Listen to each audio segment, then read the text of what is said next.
All right, welcome everyone. All right, Kyle. Raise your right hand. Want to put a hand on the Bible? Repeat after me. I, Kyle Cooperis, I, Kyle Coopers, solemnly swear solemnly swear that I will support the Constitution of the United States that I will support the Constitution of the United States and the Constitution of California, and the Constitution of California, and that I will faithfully discharge the duties and that I will faithfully discharge the duties of an attorney of an attorney and counselor at law and counselor at law to the best of my knowledge and ability. to the best of my knowledge and abilities. As an officer of the court, As an officer of the court, I will strive to conduct myself I will strive to conduct myself at all times at all times with dignity, with dignity, courtesy, courtesy, and integrity. and integrity. Congratulations. Thank you. Thank you so much. Thank you all for being here.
All right.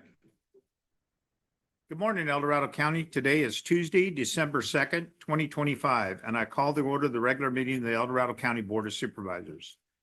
Leading us today in the invocation this morning will be Pastor Chris Scott. Chris, come on up.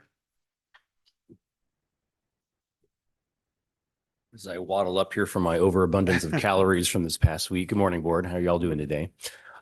Please join me in prayer this morning. Lord, thank you for this past week, the opportunity for us to gather with friends and with family, from rather large gatherings to very small and intimate ones, Lord. We're thankful for the opportunity to pause and focus on everything that you have blessed us with in this county, across our nation for sure, but this county especially, you have continued to put favor upon, and we're very thankful for all of that. We lay down all of the distractions and all of the things that would try to pull our attention away from this board meeting today and all of the contents in which will be discussed today. We lay it at your feet so that we can pick it up at the right time. And we want our attention to be on you and what it is that you are doing in any given moment and how it is that you are guiding and leading us, how you are guiding and leading every person in this room here today, Lord, with all the decisions and all the things that get to be made today.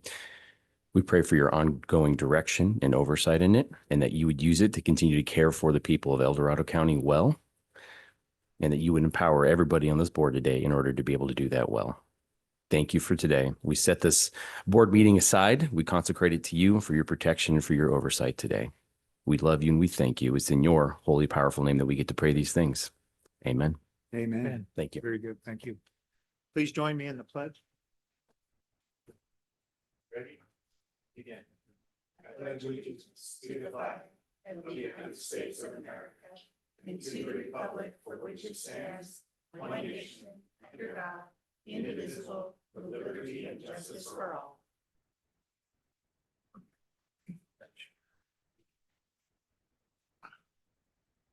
Welcome, El Dorado County, to another regular session of the Board of Supervisors.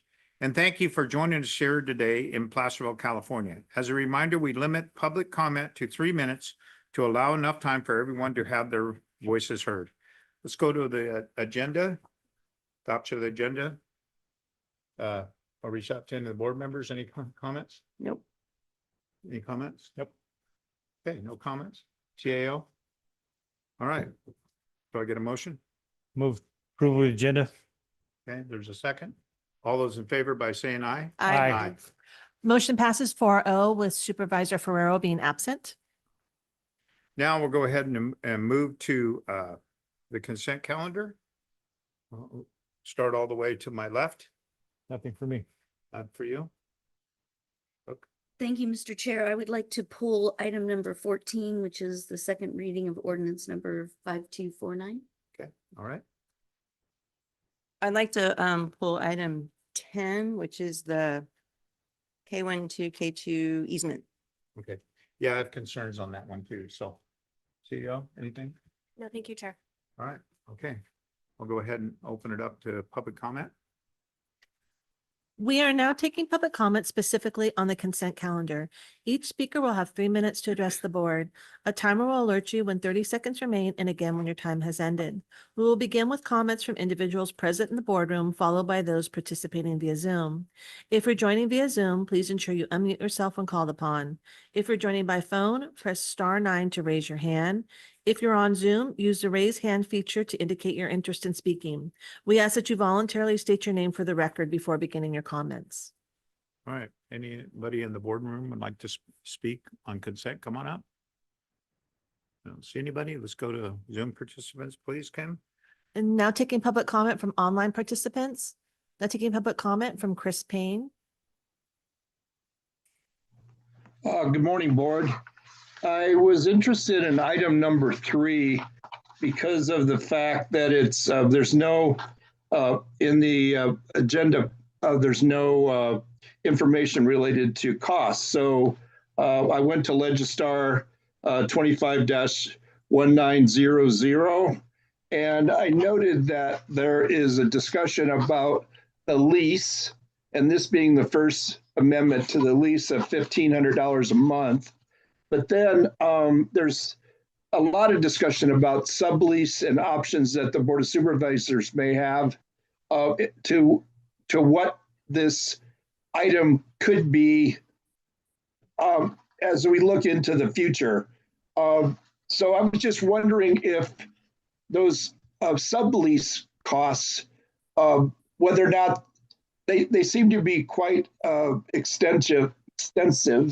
And I noted that in the year 5, it goes from what I believe $1,500 to $3,000. That means a doubling in 5 years, 100%.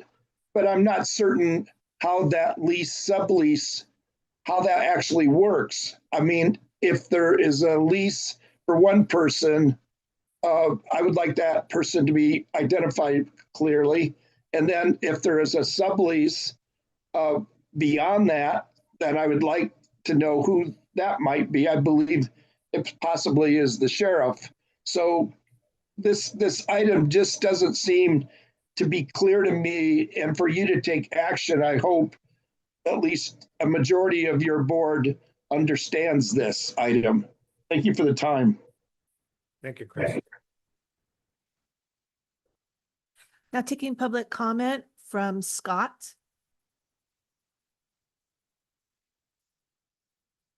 Hi, good morning, board. My name is Scott Gabler, and I had a public comment on number 15, just on the weight restrictions in the on a couple of roads in the Tahoe Basin.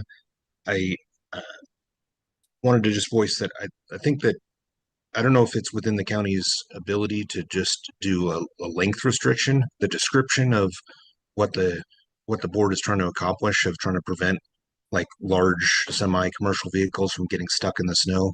I think we're going to prohibit a lot of local traffic for things like dump trucks and like that aren't intended to be limited in that area for regular construction that might just be trying to pass through to get to other areas. In specific, so I would point out that the asphalt plant, a whole lot of dump trucks utilize Sawmill Road to get from the asphalt plant to areas in the county where we're doing road construction that are in order to like bypass the Y and all that. And I think they're going to get fixed up. My other comment was on number 14. And am I to understand, is that going to be discussed at a different time? Yes. Okay, can I leave a comment on that now or? No, it'll be brought Okay. up. Okay, that's my only comment then. Thank you for your time. Now taking public comment from Dean Getz. Good morning. My comment pertains to item 17 at this time, and that is, I just want to identify the county in item 17 is authorizing through the board's consent to allow 71 county-owned parcels to be maintained for fire, and that is an entry agreement or an easement, a non-financial right of the Lake Valley Fire Protection District and the city of South Lake Tahoe to access county-owned property through a written agreement. And I just wanted to identify that written agreement has a number of terms in it, including all the parties will maintain comprehensive general liability insurance on aggregate level of $2 million and $1 million per occurrence. It has a specific term and how it's extended and so on. The dotting of the I's and the crossing of the T's is what you would expect from any of the 58 counties in California as it relates to the operation of public property owned by the county and maintained by others. And I just wanted to identify that the mechanics of that type of stuff isn't being provided to those of you that are sitting on the board as these items come up. They come up in consent, and from your perspectives, each of you all come from different walks of life. You aren't all attorneys, you aren't all insurance agents, and so on. You can't possibly know everything, but you're provided these documents that you're supposed to You're supposed to know whether they're complete, correct, legal, and so on. And I just wanted to highlight in this particular case, there's a number of I's and T's that are be dotted and crossed here that are right, and juxtapose that against other things that maybe aren't always right and aren't even presented to you in any differentiating fashion. They're just on consent. Thank you.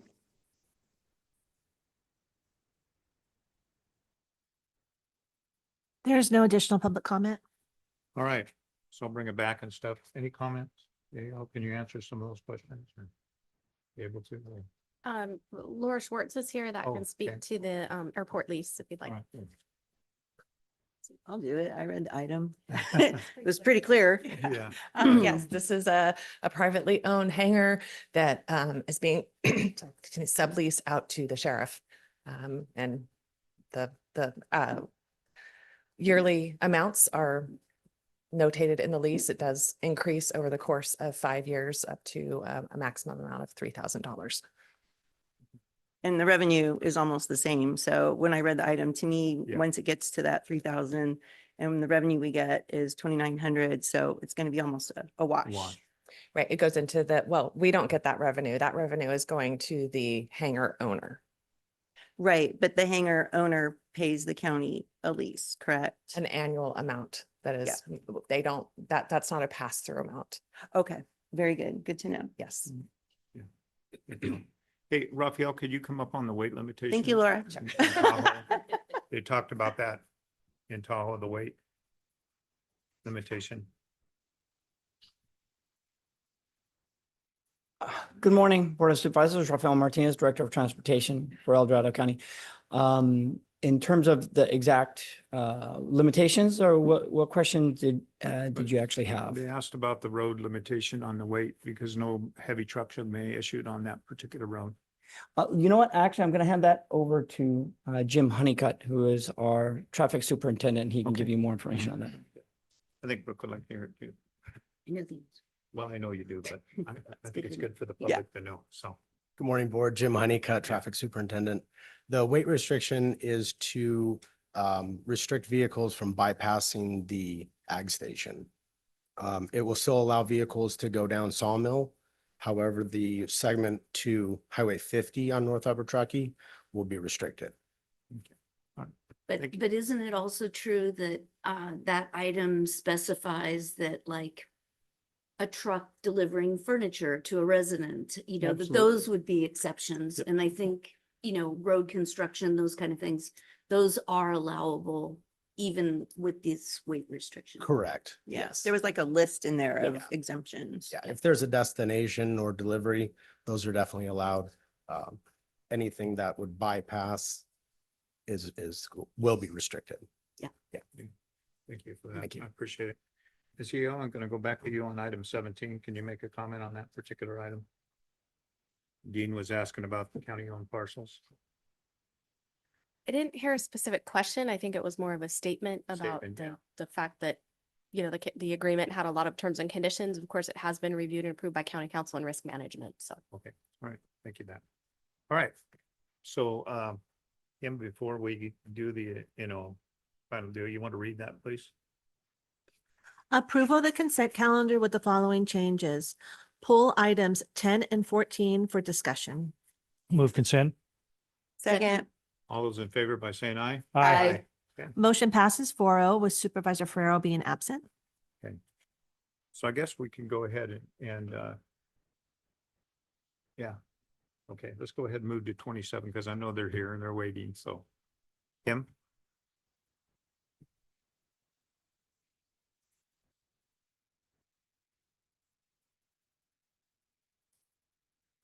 Item number 27 comes from the Chief Administrative Office recommending the board appoint Sean Coppola as the treasurer tax collector effective December 27, 2025 through the end of the term on January 2nd, 2027, contingent upon the position being vacant due to Karen Coleman's retirement. So, okay, any comments from the board? Oh, CEO, you got. good morning. Yeah, just as you're aware, our treasurer tax collector will be retiring this month. And government code provides for the board to fill that position through an appointment. Per the treasurer's recommendation, we are supporting her recommendation to appoint Assistant Treasurer Tax Collector Sean Capola. And he will serve through the end of the term, which is the end of next year. And you do have the alternative of conducting a recruitment to fill that position. However, the incumbent, we think for the assistant job, would do a fine job. Agreed. Any comments from the board? No. None? Well, I would have one comment, and that would just be congratulations to our current tax collector. You and I have had a funny, weird relationship. It started over, of all things, VHRs, like it haunts me. But I'm so impressed by the job that you have done. And I believe that Mr. Coppola is going to step in and do a great job, but those are big shoes. And just for an example, the investments that you've made on behalf of the county have just been tremendous. I've seen other agencies have the same opportunities and have not been able to turn the investments the way you did. So we're going to miss you, but congratulations. Yeah. And I got to say, we're going to miss you. We really are. And those meetings I've had with you, kudos, because it's exactly right what you just said. So anyway, and hopefully that your future will be good and bright for you, and welcome aboard. Yeah. You're Thank not you very confirmed much. yet, but anyway, Well, I know. good job, Karen. Yeah. Yeah. Thank you, John. All right, so I'll go ahead and open it up to public comment. We are now taking public comments specifically on item 27. Each speaker will have 3 minutes to address the board. A timer will alert you when 30 seconds remain and again when your time has ended. We will begin with comments from individuals present in the boardroom, followed by those participating via Zoom.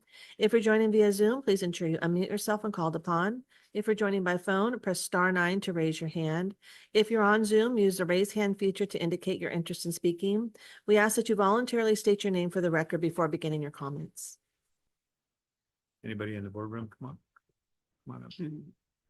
I'm just going to come up here and say that about 2 years ago, I decided that I was going to retire at this time because my birthday's Friday, and I'll be 33 years in public service between County Office of Ed, EID, and the county. So I've had like a really very nice career. But anyway, about 2 years ago, I sat on an interview panel for the city, and I had the opportunity to meet Sean, and he just did such a great job in the interview that I contacted him to let him know that there was going to be some movement in my office. And so he came on board, and he has done a fabulous job. And I just want all of you to know that he comes to us highly recommended by me, and that I'm sure he's going to do a fine job. I've spent a lot of time with him over the last 2 years, getting him ready to take over through a succession plan that we've done.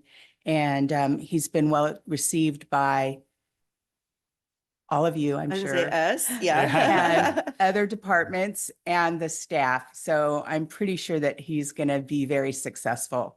And he understands the investment policy and strategies. And so I'm sure he's going to do really good. And so I would really ask that you guys support him in this future endeavor of his. Thank you. Thank you, Karen. Now that's a succession plan. Yeah. Yeah. Anybody else want to? That's right. Done Anybody well. else want to Yes. speak or? Yeah. All right, let's go to Zoom participants, Kim. Now taking public comment from online participants. Now taking public comment from Chris Payne. Yesterday at the Taxpayers Association meeting, we discussed this item, and by the comments that I received, Sean is well respected, and we support the action that you're taking now with appointing him. The question that came up was, is this a tentative appointment, or an appointment, and I said that it was an appointment, not a tentative position. As we know, the treasurer tax collector is a charter position, therefore it's elected. And so the references to his term being just to the end of Karen's term is consistent with the charter. Then he'll run, if he wants to, he'll run for reelection, and we wholeheartedly we want the board and the county to end up in the most positive situation. Related to Karen, we love her. I particularly think she's been wonderful, as been reflected in the earlier comments. She had enough knowledge about her position to recognize that succession was a critical aspect, and there would be a cost associated with it at some point. And why not hire somebody to take your place and then give them a substantial amount of time to show exactly what they're capable of. So thank you so much for this item 27, Karen. We respect you a lot and are going to miss you. Thank you.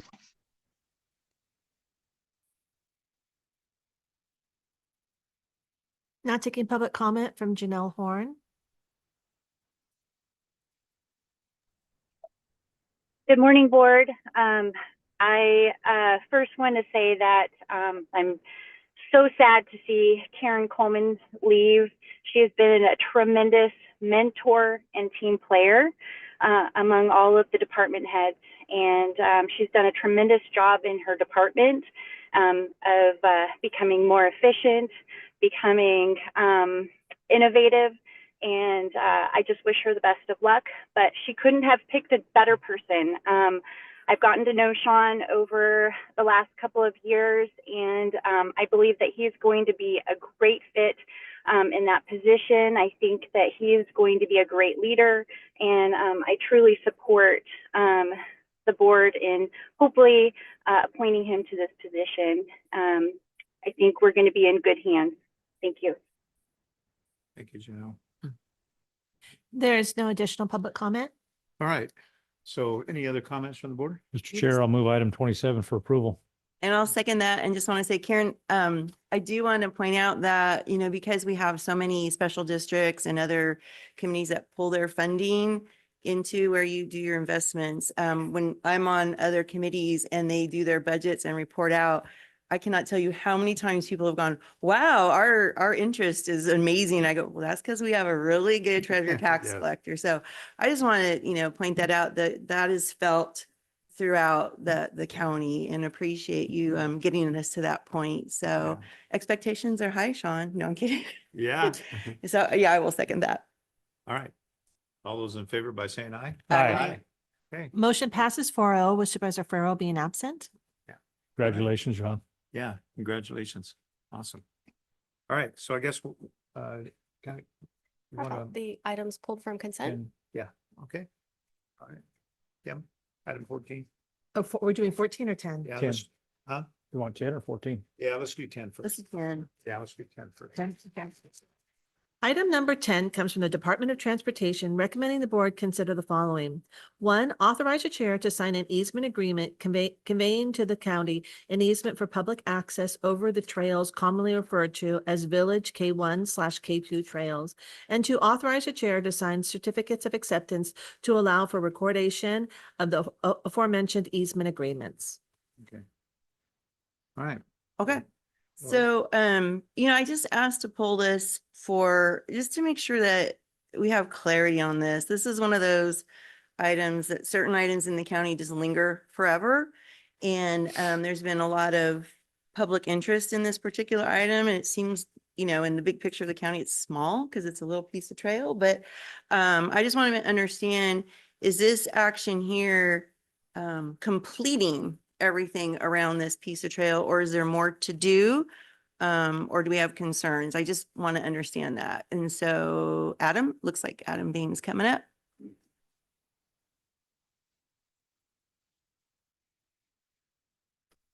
Good morning, Board. Adam Bain with the El Dorado County Department of Transportation. That was an excellent summary of where we're at with this project. The Serrano development has a specific plan that calls for bike trails, paths, walking trails, those types of things within the community. The Serrano development also has a community facilities district, of which the bonds are sold and repaid over time to be able to facilitate the construction of some of these types of facilities. This Serrano K1, K2 trail is kind of closing up that end of the project as development's occurring. There's a requirement for those CFD bonds to be for facilities that are open to the public or publicly owned. And this was a situation where the original intent was that the CSD might take over the ownership of the property. They declined. The county was asked at one point quite some time ago, and we declined. So this is coming back to try and close the loop to make sure that there is legal public access to the trail and that it follows all its requirements. So that's it. There's a lot of detail in between, but that's kind of the general gist of it, is so we can wrap this whole thing up. Okay, so the bottom line is that then this easement is a county easement across this private property to make it public. It's an easement to make the property public open for public access. Okay. And that's the intent. And that needs to be done for the bond CFD. Okay. Correct. And then, is there any further, thinking about having it deeded to the HOA or elsewhere, or do we care? I guess that's the bottom line, is like, it doesn't matter. I mean, I'll jump in. Yeah. It's my understanding that the current fee owner, which I believe is Serrano Associates, intends to transfer the fee ownership to the homeowners association to ensure that the homeowners association will then bear responsibility for the cost of maintenance. Okay. So it's my understanding that's their intent. However, maybe in short answer to your question, do we care? No, I don't know if we do. Who owns the underlying fee?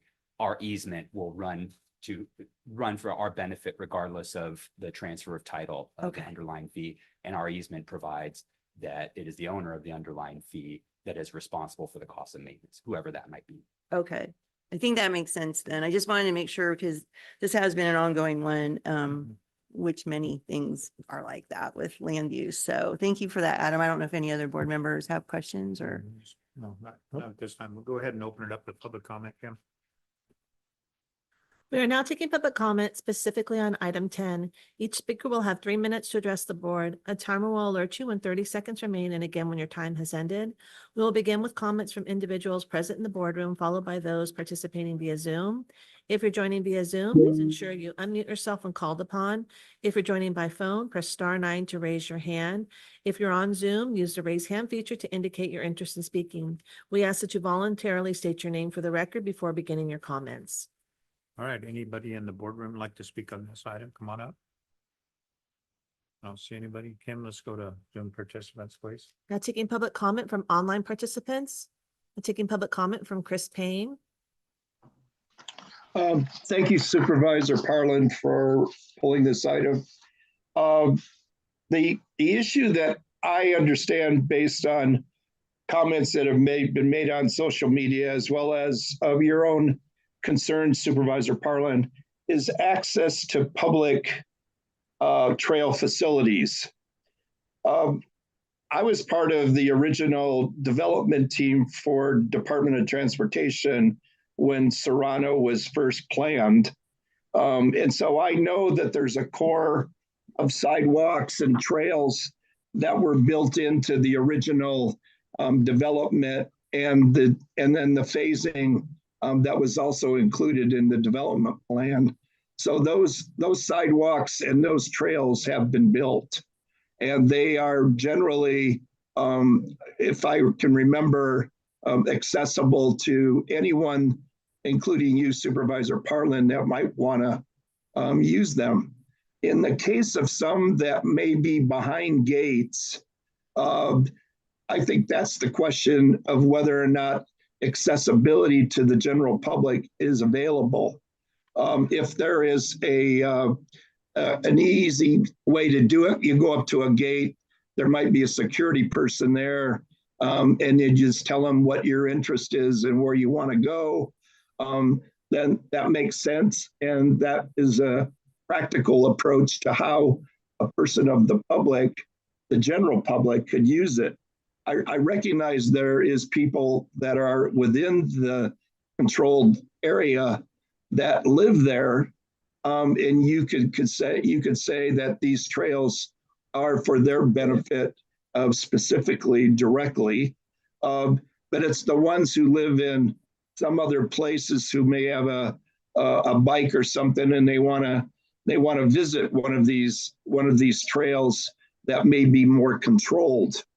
So I think if you could elaborate on what is the practical approach for someone who maybe lives in Diamond Springs, to be able to use these trails that may be behind some kind of secure containment. I think everybody would appreciate that. Thank you. Thank you, Chris. Now taking public comment from Linda Campbell. Morning, everybody. Linda Campbell, El Dorado Hills. So I was looking at some prior agreements, one in 2018 and one in 2021, actually stating that the offers of dedication would be rejected by the county. And I think maybe that's why the CSD rejected it. The statements in the documents were that everything would go to the homeowners association unless the board determines that it has abandoned its maintenance responsibilities or real property interest in the roadways, or failed to maintain such roadway in a safe and proper manner, or in accordance with applicable county maintenance standards. So I guess I'm kind of wondering why multiple times in the agreements with Serrano, including, I believe, their conditions of approval originally, it's stating that the offer would be submitted, but also that the county would reject it. So I'm not sure why we would now find some benefit from accepting it if we hadn't made the determination that the homeowners association has abandoned its responsibilities or failed to maintain the roadways. So I would be cautious, not understanding exactly what then the county is taking over on behalf of the homeowners association. So thank you. Thank you, Linda. Now taking public comment from Dean Getz. Good morning. I included in a public comment that you may or may not have gotten in time the excerpt out of the reimbursement demand from this developer. That demand included an attestation, if you will, that read, "To the best of Serrano Associates' knowledge, the title of this property rests with the El Dorado Irrigation District or the county in 2023 to be reimbursed." Mr. Harn wrote and released the funds under the same premise, to the best of his knowledge. The property was already owned by the public. It's a prerequisite of document after document to operate CFDs correctly. And you guys are continuing to operate other CFDs, and there's a pattern of processing that's going to be checked thoroughly as we move ahead, and this won't be the only example. This won't be the only developer example where property has slipped through and wasn't properly handled.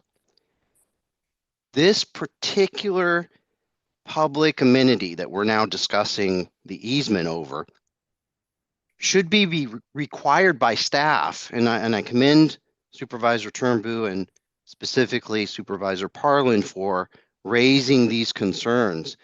Staff should be able to demonstrate how any individual like me can get to this public amenity for educational purposes.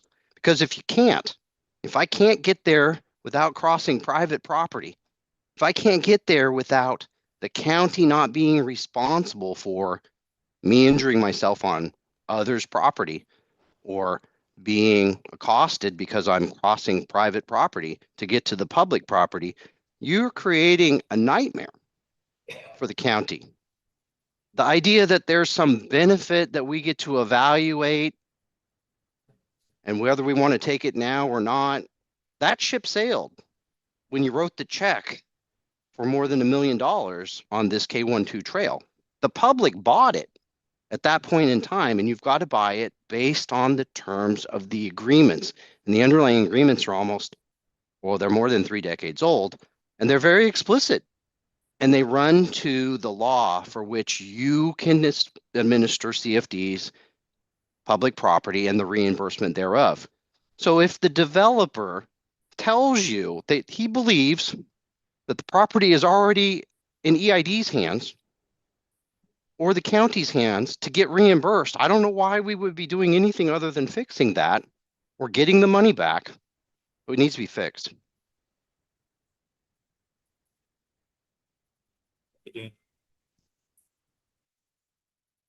Now taking public comment from Gary Kinghorn.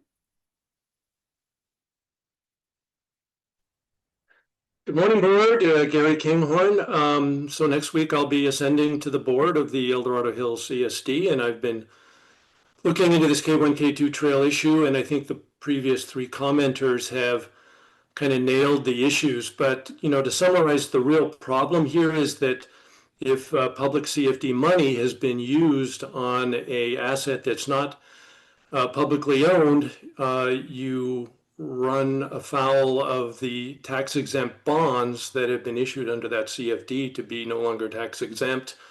The county auditor controller has had to issue a statement that we're not in compliance to those bondholders and that we are quickly looking to remedy it. So this is a fairly urgent issue. I think it's more complicated than it looks on the first surface. I would agree.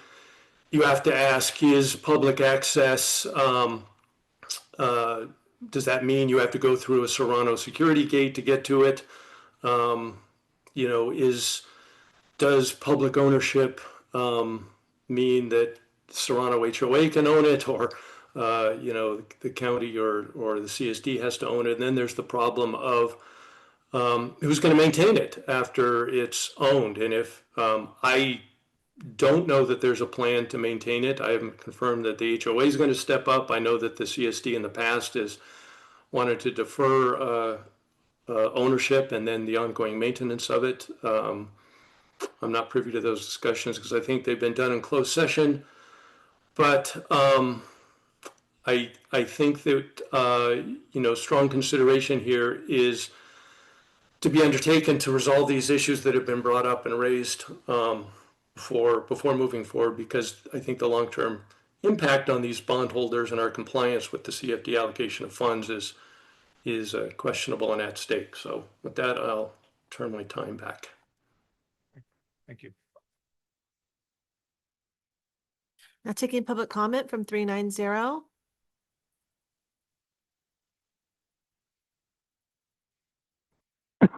Good afternoon, or good morning, board. Kent Greenwood here, District 325. Sounds like this is not ripe for voting today. I think it needs some a little more review, and possibly there are other such easements out there in Serrano land. Don't know, but it sounds a little incomplete at this time. So might want to not vote on this and bring it back for further review and staff clarification. Thank you. There's no additional public comment. All right. So I'll bring it back to the board for any other comments or questions.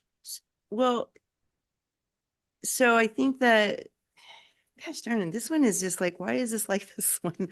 I get it that the easement that we're proposing to approve today would make it public access. That's super easy to understand. I guess the real question is it just public access on paper or in reality? I think that's what the public is asking. So Adam can give me some clarity on that, and then maybe we can approve it today. That'd be cool. Good morning, Adam Bain with Department of Transportation again. The trail itself is a loop trail internal to this Serrano development. It connects Western Sierra to Greenview. You can get to either trailhead, but you do have to go through a gate, and the roads inside of Serrano are allowable for the public to use. There are other trails that connect outside of the development. However, this trail in particular is internal to the gate. So just wanted to provide you with that information. Okay. Legally, it's accessible and allowable by the public. In practicality, it's an internal trail that connects to a bunch of others that they have. You can work your way through the entire development on a series of these trails, but But the general public can access and use these trails. if they go through one of the gates or one of the trail accesses off property, they can access it. But they Okay, have to walk along a road or a sidewalk or a path. And that was, as the specific plan, I was looking at it this morning to trying to address some of those issues. And the specific plan does talk about a network of interconnecting trails that get you from the community center to access points or residents or those types of things. okay. Does that make sense to everybody then? I'm It just gonna seems like ask- it's publicly accessible. Adam, the gates are not locked, right? They're manned, but there is public access to be able to get in there. And that's what Serrano has told us. And we haven't had anybody complain or tell us anything different. Okay. And as far as the maintenance, it's in the agreement that says that the fee owner will do the maintenance on it until it is deeded over to the Serrano El Dorado Owners Association. So as far as I can tell, the maintenance is taken care of. It is publicly accessible. So I think we can put a bow on this one, County Council, yes? And I believe so. Yes. I mean, to reinforce Adam's point, I think that, there is public access. It's been represented to us that the public can access these trails. Admittedly, they can't park their car at the trailhead. right. But yeah. because the trail network is interconnected in a variety of ways and the trail network is publicly accessible, it's been represented to us that this trail itself is also publicly accessible. Okay. I do want to get back to a question I think I neglected to answer earlier from you, Supervisor Parlin, about consideration of whether the property should have just been transferred in fee to the county versus the granting of an easement. Right. And that was considered. It was determined that doing it in this method it actually provided greater benefit to the county in ensuring that there was another entity that would be primarily responsible, in fact, solely responsible for the maintenance. Because the concern in years past, and I think Ms. Campbell may have even acknowledged that there had been previous consideration of offers of dedication of not just this trail, but the entirety of the open space area in which this trail is located. And both the county and the CSD had rejected those offers. I can't speak for the CSD, but from the county standpoint, it was largely out of concern about maintenance. The county did not want to accept the dedication of the open space area without assurances that there would be some type of maintenance. And so as a result, those offers were previously rejected. And so when this issue arose and Serrano had approached us with granting an easement, it was determined that that was the kind of preferable mechanism because it ensured that the property could be transferred to the HOA, which would then have the sole and exclusive responsibility for maintenance in a way that we might not have been able to accomplish if it was transferred in fee. Okay. Okay. Thank you. I think we're good. Any And other questions? Otter, yes, thumbs up. We're good. Yeah. Can we approve this guy and call it a day? Because I feel like we asked all the right So Joe, you questions. want- Okay, we got a thumbs up. We're good to go. I move that we approve this item. Second. All right. Joe, you want to speak? No, I mean, We asked all the questions. this is a very old specific plan. That's no excuse for this situation we're in. That situation would be resolved right now. I've informed the CAO and the county council. We're going to take a bigger role at looking at compliance with specific plans before we make special reimbursements of bond proceeds for public facilities. So I find it extremely unlikely that a situation like this will ever arise again. Thank goodness. So Yeah. very good. Appreciate that. Okay. All right. So we have a motion and a second. All those in favor by saying aye. Aye. Motion Thank you, guys. passes Thank 4-0 you. with Supervisor Farrell being absent. All right. So let's move on. Let's see. Item number 14. Yeah, 14. Yep. Item number 14 comes from the Department of Transportation, recommending the board approve the final passage, second reading of an ordinance amending County Ordinance Code 10-10.12.180, parking, snow removal, interference prohibited, and section 10.12.184, parking, snow removal, interference prohibited, Lake Tahoe Basin watershed area. Brooke? Good Thank morning, you Brooke. for being here, Mr. Martinez. I'll just tee it off and hand it over to you. First, I just want to thank the Department of Transportation for bringing this item forward. I think that there is general consensus within the basin that no parking during snow removal operations is a very ambiguous thing.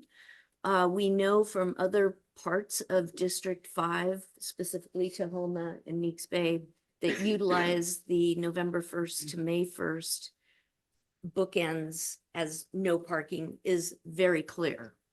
The concern that was voiced to me by many residents in the basin after we did the first reading was the sentence that except in areas specifically designated by signs to permit such parking. That the basin would like to have fleshed out a little bit better before we put this in place. If we did this right away, if we did the second reading and in 30 days this became the rule, we could have a situation where there are a lot of roads that are means in which the residents and visitors recreate and utilize public lands. It's funny, it's almost like what we were just talking about. There's a little bit of a segue there. Yeah.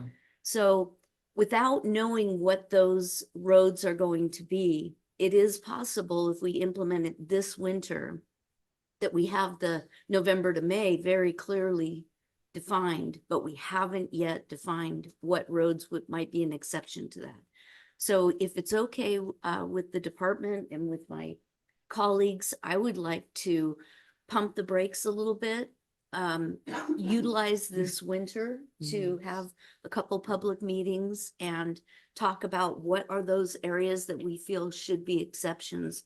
And then I think we can roll it out very clean for the winter of 26, 27. I mean, the rule that we're under now has been like this for decades. So extending it another year, it would be the preferred option for the basin. Sure. And once again, good morning, Board of Supervisors, Rafael Martinez, Director of Transportation for El Dorado County. That is definitely a viable option for us to make sure that we vet any potential locations that might be sensitive for recreational users within the basin. In option B, and in talking to my staff this morning, I just found this out, that we could either pump the brakes, which is option A, as you state, or we could do a slow roll, which is the option B, which would, and this is solely up to the discretion of the board, because by the time we implement this in 30 days, by the time we then start appropriating the resources, the time, the staffing, the materials, we actually wouldn't be installing the signs until sometime in April. So actually late to early spring is when we would be implementing it. So really none of this would go into effect because those signs wouldn't be up. We couldn't enforce it to begin with. So we could implement this today. And then with the realization that none of this would be enforceable until actually next winter, because the signs have to actually be up. In the meantime, parallel, we could be having those town hall meetings, creating maps, looking at different locations that are clearly known to a lot of the visitors.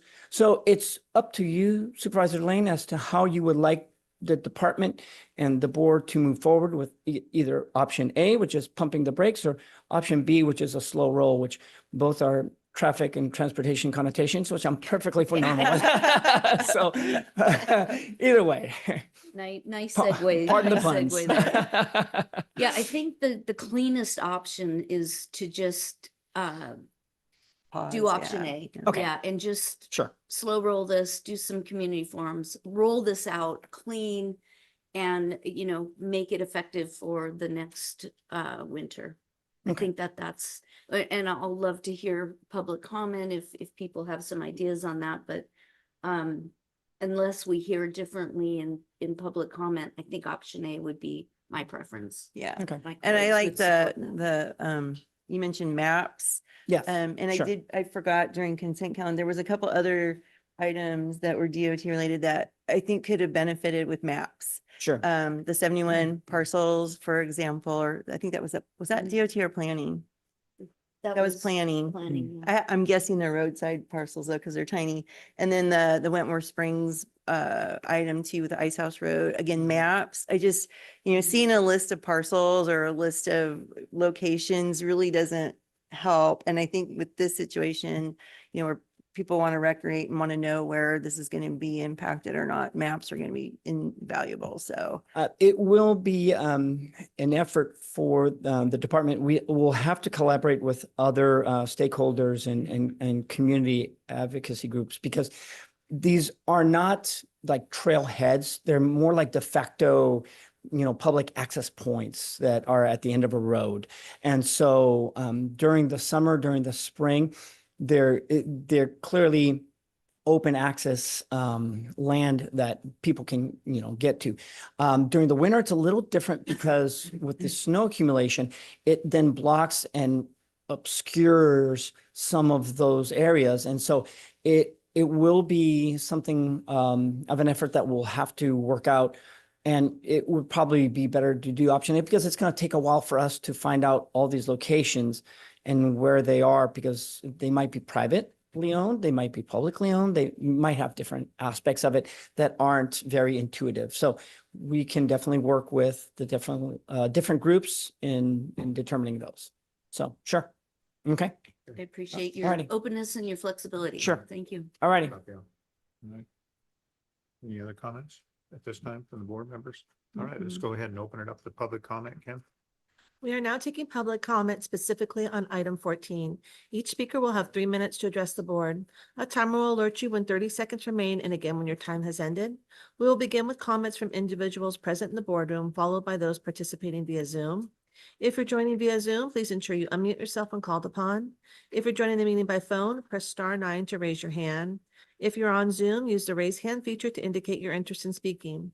We ask that you voluntarily state your name for the record before beginning your comments. All right, anybody in the boardroom like to speak on this item? Come on up. All right, let's go to Zoom participants, please. Kim? Now taking public comment from online participants. Taking public comment from 390.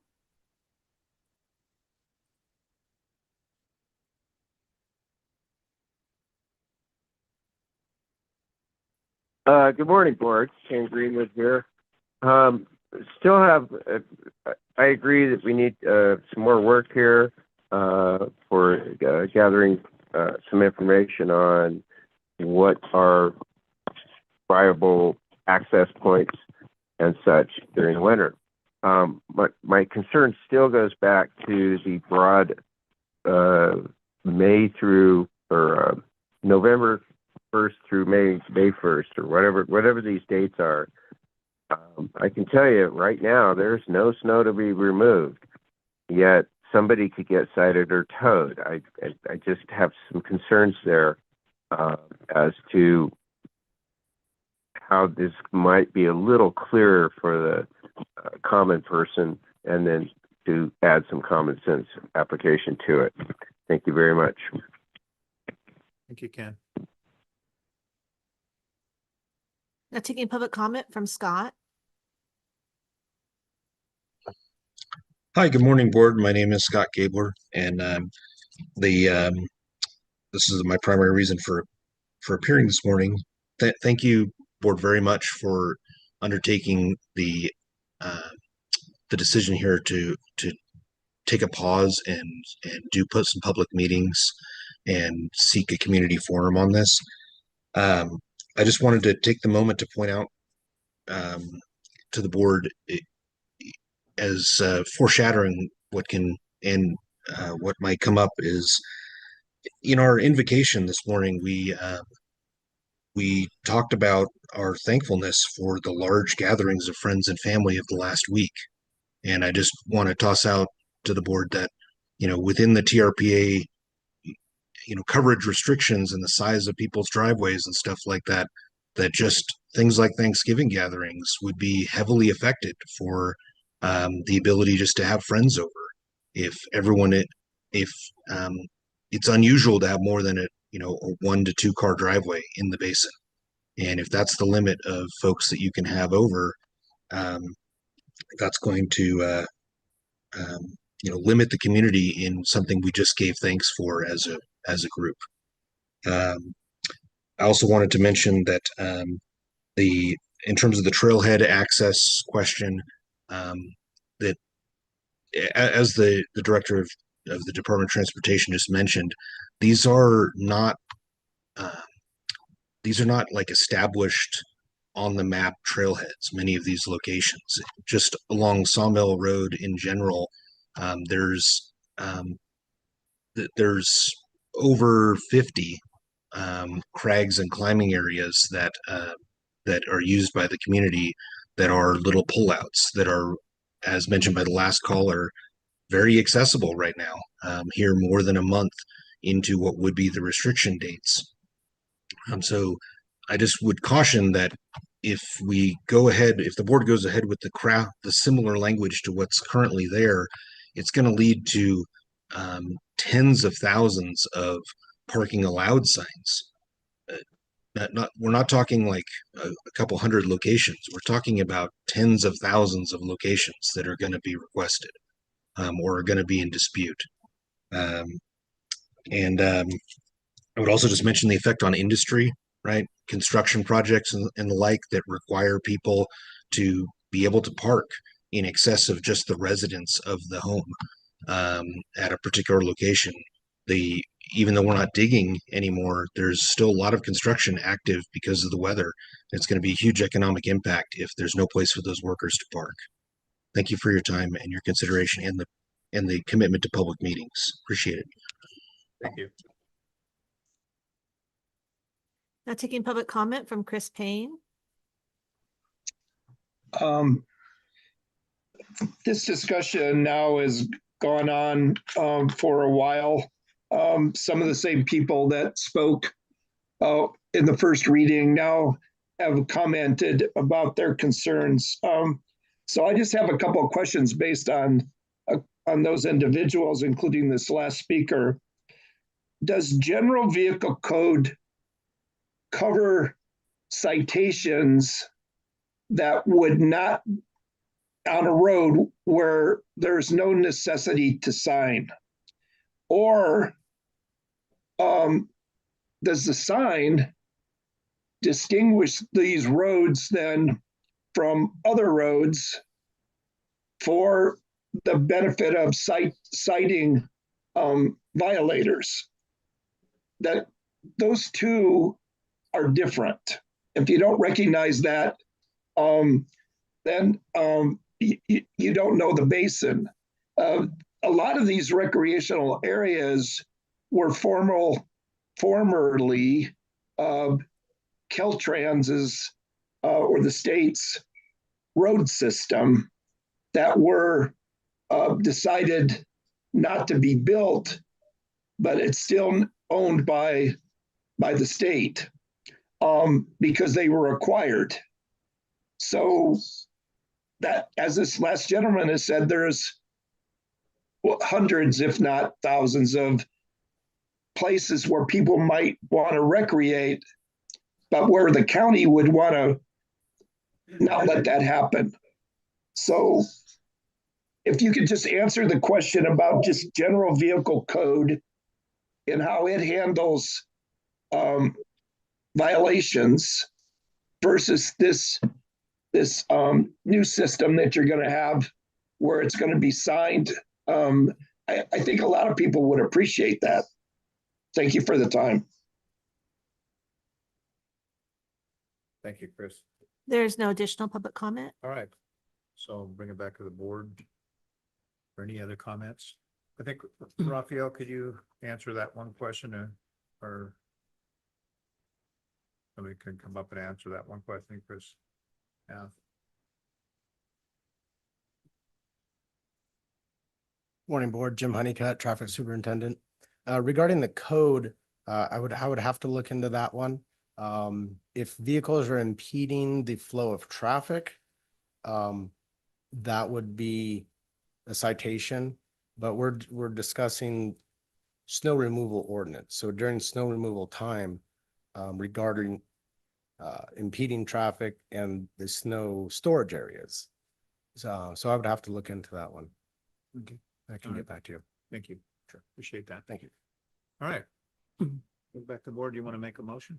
Yeah, thank you. I could add a little bit of color to that last question as well, and that is the way that the snow removal ordinance has been implemented in the basin is the Department of Transportation snowplow drivers notify the sheriff when there are cars that are impeding snow removal. And it's only then that the sheriff actually goes out. So the question has always been when the sheriff is called out and they do ticket people. Well, I didn't see any snowplows in the area when I came and parked here, and the streets were already plowed.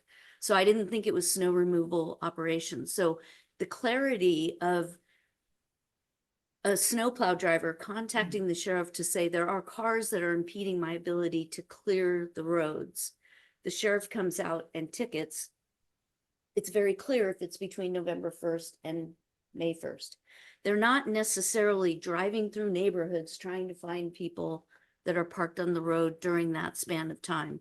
But this is why I think it's really important to have some community workshops about this so we can have some clarity on how it's going to be implemented and what people can expect. Because the Thanksgiving thing did come up after the first reading. So anyway, having said all that, I would like to move to table this item and to continue to work with the Department of Transportation on bringing back a first reading sometime next year. Second. All right. So we have a motion and a second. All those in favor by saying aye? Aye. Motion passes 4-0 with Supervisor Farrell being absent. All right. So I guess we can go ahead and move to item 25. Which time 10 is o'clock. it? 10 o'clock. Yeah, we could do our hearings. Oh, yeah, it's 10 o'clock. All right. So we'll move to our 10 Hearings. o'clock. Item 28. Item 28. Kim? Item 28 is a hearing from Health and Human Services Agency recommending the board adopt and authorize the chair to sign a resolution to implement an updated behavioral health fee schedule. Supervisor Turnbull, can you please open up the hearing? All right. I'll go ahead and open the public hearing. Come on out.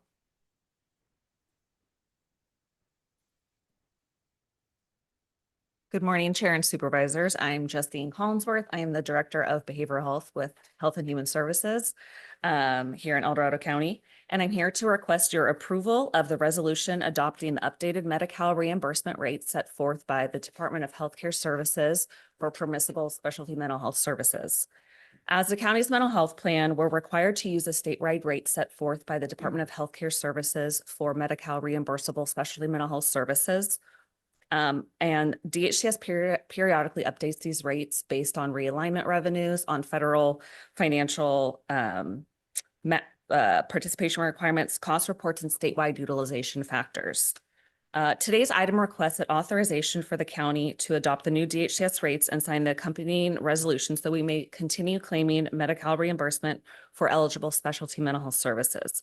Adopting these rates does not increase local county cost pressure. Rather, it ensures that we can draw down the full Medi-Cal reimbursable rate. With that, we recommend that the board adopt the resolution so that we may continue to claim Medi-Cal reimbursement appropriately. Thank you. All right. I'll go ahead and any board comments? Nope. Pretty Sounds- clear. Pretty clear. Yep, good work. Yeah. All right. Thank you. All right. Let's go ahead and open it up to public comment. We are now taking public comment specifically on item 28. Each speaker will have 3 minutes to address the board. A timer will alert you when 30 seconds remain and again when your time has ended. We will begin with comments from individuals present in the boardroom, followed by those participating via Zoom. If you're joining via Zoom, please ensure you unmute yourself when called upon. If you're joining by phone, press *9 to raise your hand. If you're on Zoom, use the raise hand feature to indicate your interest in speaking. We ask that you voluntarily state your name for the record before beginning your comments. So I'll go ahead and open it up.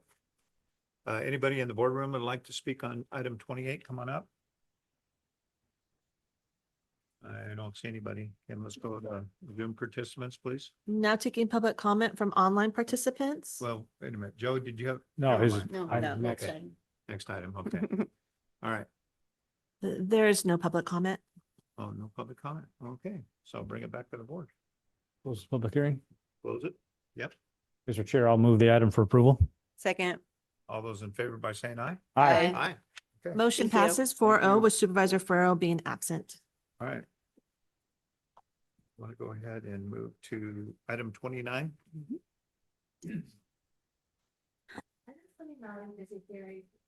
Item 29 is a hearing from the Auditor Controller on behalf of the county's Assessment and Community Facilities District Screening Committee, recommending the board adopt and authorize the chair to sign a resolution to amend the special tax formula, authorize the financing of services, and increase the indebtedness limit for Community Facilities District 2023-1 East Ridge. Supervisor Turnbull, can you please open the I'll hearing? go ahead and open up the public hearing. All right, Joe. Hello, Mr. Chairman. I'd like to, before we get started, really remind everybody that CFD 2023-1 is a special community facilities district. And the reason why it's special is we get the pay-as-you-go. DOT gets the pay-as-you-go for the next 15 years. The pay-as-you-go is the difference between the taxes levied and the debt service and administrative requirements. And there's always a difference. We always slightly or sometimes significantly overtax. That's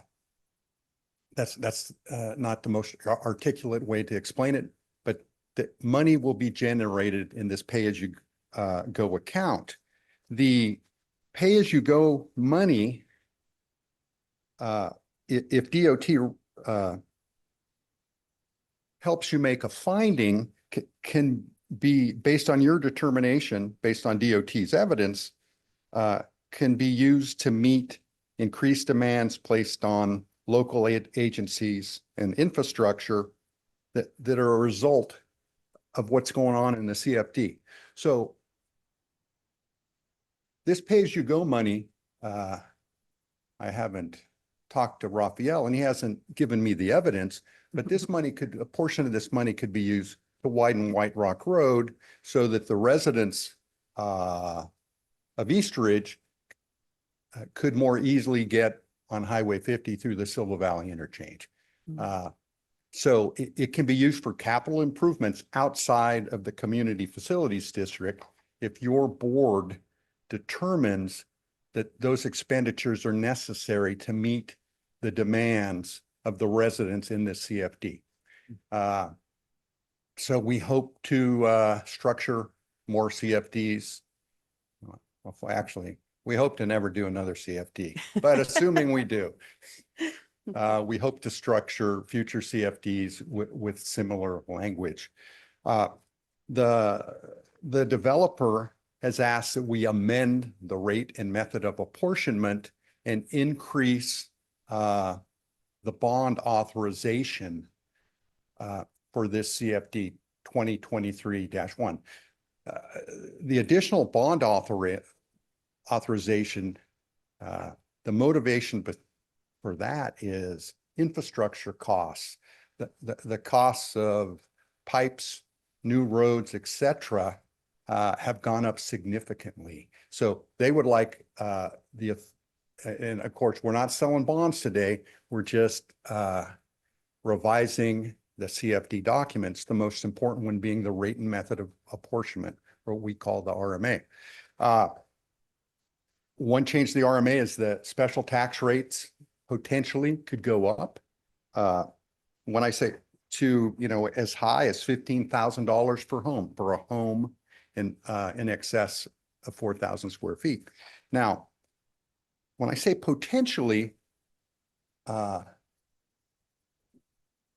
going to work to create reasonable assurance that the tax rates, that the county's base 1% and the Mello-Roos special taxes and the school bonds that are levied in this neighborhood keep the tax rate under 2%. So before we actually go and sell bonds, there'll be, which the applicant will pay for, a price point study.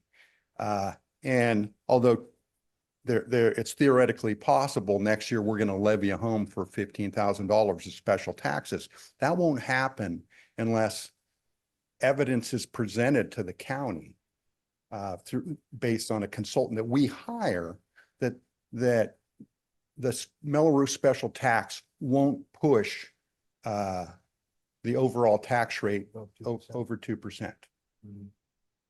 To modify the RMA, we need to have an election.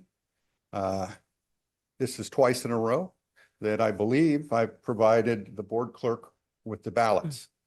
2 out of 3. It's getting better. I'm getting better. My rate's getting better. So I would ask the board clerk to maybe tally the votes. So there were 191 votes cast, and there were 191 votes casted yes, with no votes casted no. Very good. Similar to what Mr. Coppola will receive in June.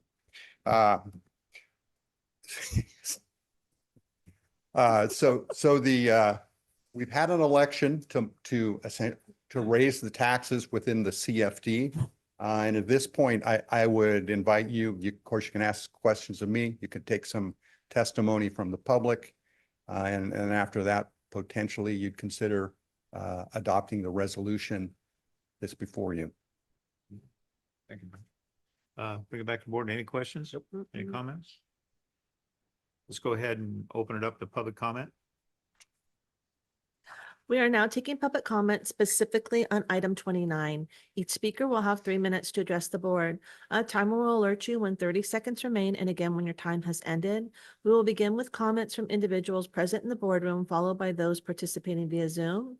If you're joining via Zoom, please ensure you unmute yourself when called upon.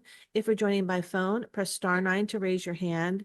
If you're on Zoom, use the raise hand feature to indicate your interest in speaking. We ask that you voluntarily state your name for the record before beginning your comments. All right. Anybody in the boardroom like to speak on this item? Come on up. I don't see anybody, Kim. Let's go to Zoom participants, please. Now taking public comment from online participants.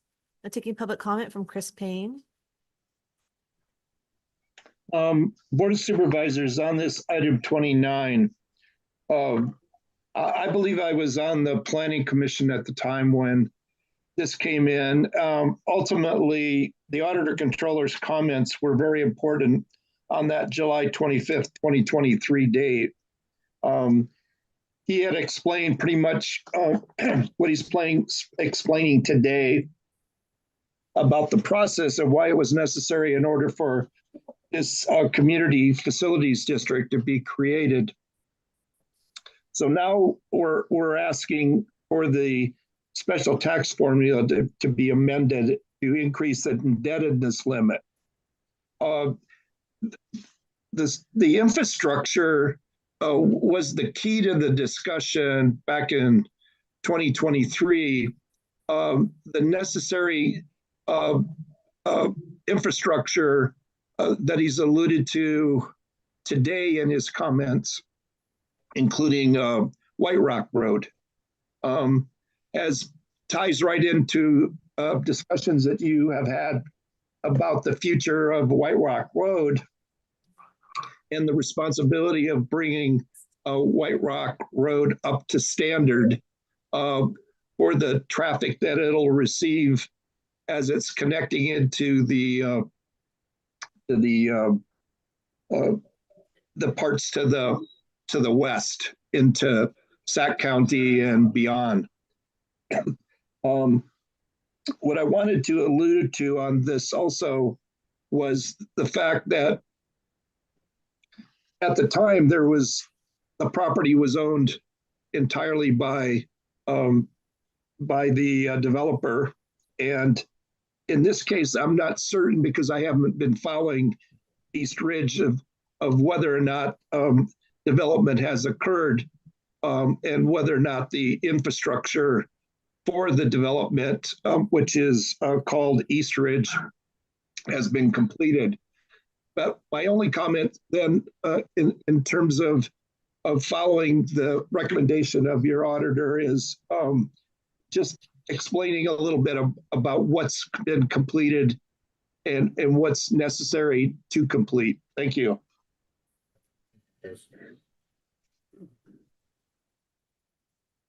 There's no additional public comment. All right, I'll go ahead and close the public hearing and bring it back to the board.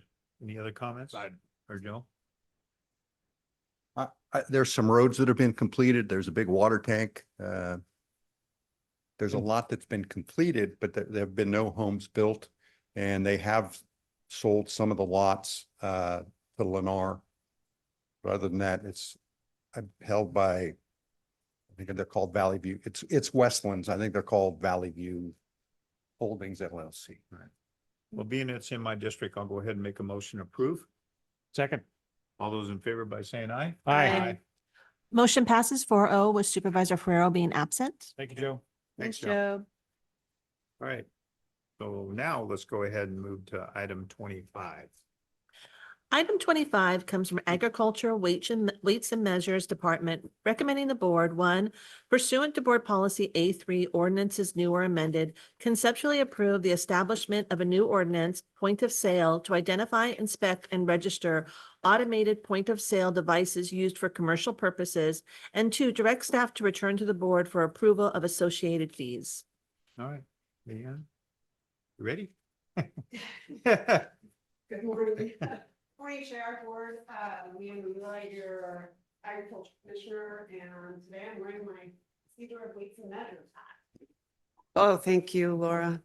And hopefully everything works with Kim, because my computer has decided today, of all days, that the battery doesn't work. So we'll see. But today I'm coming forward with something we've coined with different names. We call it the Consumer Protection Ordinance. We call it the Scanner Ordinance. We call it the Point of Sale Ordinance. And it's called that way throughout the state. San Diego calls it the Consumer Protection Ordinance, and I really like that one. But what I wanted to start out today with is the video. So the California Association of Commissioners has come out with a weights and measures video, and I thought it was good just to show what we do as a sealer of weights and measures, because I don't come in here that often with my hat on for that. And I think it's something that when everybody hears that I'm the sealer of weights and measures, like, what? So I think this is a really well done little 5-minute video. If we can make it work.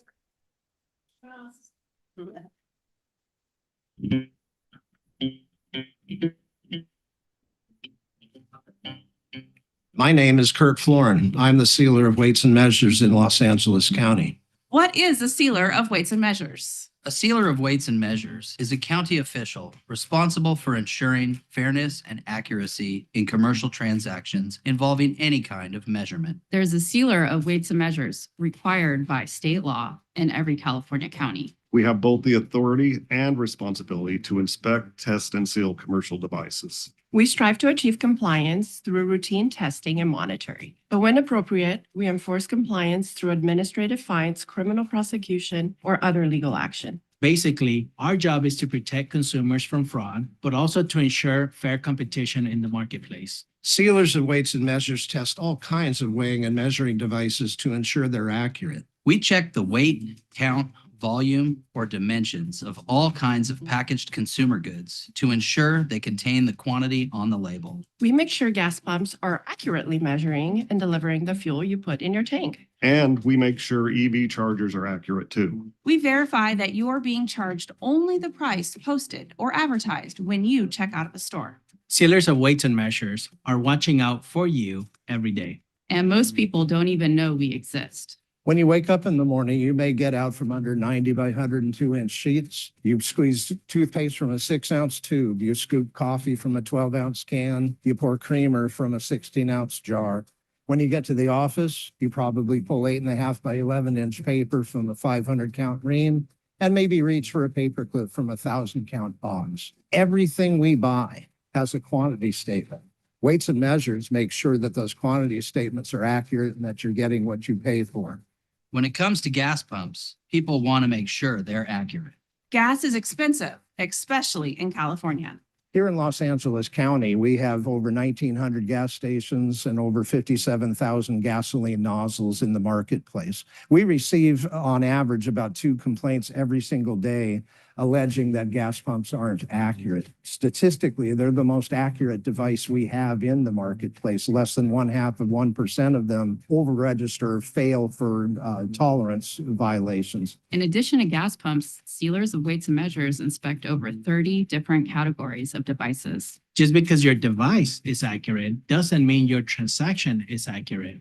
That's why we use a team of secret shoppers who go out posing as routine customers and make purchases in all kinds of different stores. A lot can go wrong in a transaction. Entering an incorrect price per pound, weighing ice or wrapping materials not part of what you're buying, having a non-product item on the scale, or the proverbial thumb. We perform undercover test purchases posing as customers in plain clothes to make sure that that type of error or fraud is not occurring. When you think of sealers of weights and measures, think of us as the third party in every transaction. You don't see us, but we've been there and we're always watching. There's the buyer, the seller, and then there's us, the sealers, who are here to help protect you from negligence or outright fraud. Of course, we can't be there for every transaction. We do a lot. We do all we can. And we know the system works. Data shows that anytime we stop checking up on businesses, compliance with the laws tends to go down. As consumers, you can help sealers do our job even better. If you suspect something unfair about a transaction you've had with a business, call us. California's population offers 40 million additional sets of eyes to help sealers prevent fraud. Your keen eyes and your calls and complaints alert us to potential problems. Sealers of weights and measures respond to every complaint that we receive. We're in this together, and sealers are here to help.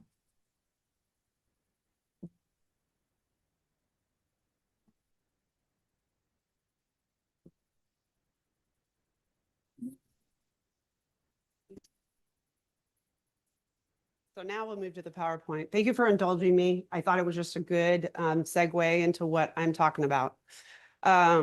So we have mandated that we collect fees for gas pumps. We collect fees for the grocery store scales. We do not collect fees for scanning devices. And Kurt Florin, who you saw on there, LA County has a lot of money, right? This is not a funded. The state gives us no money.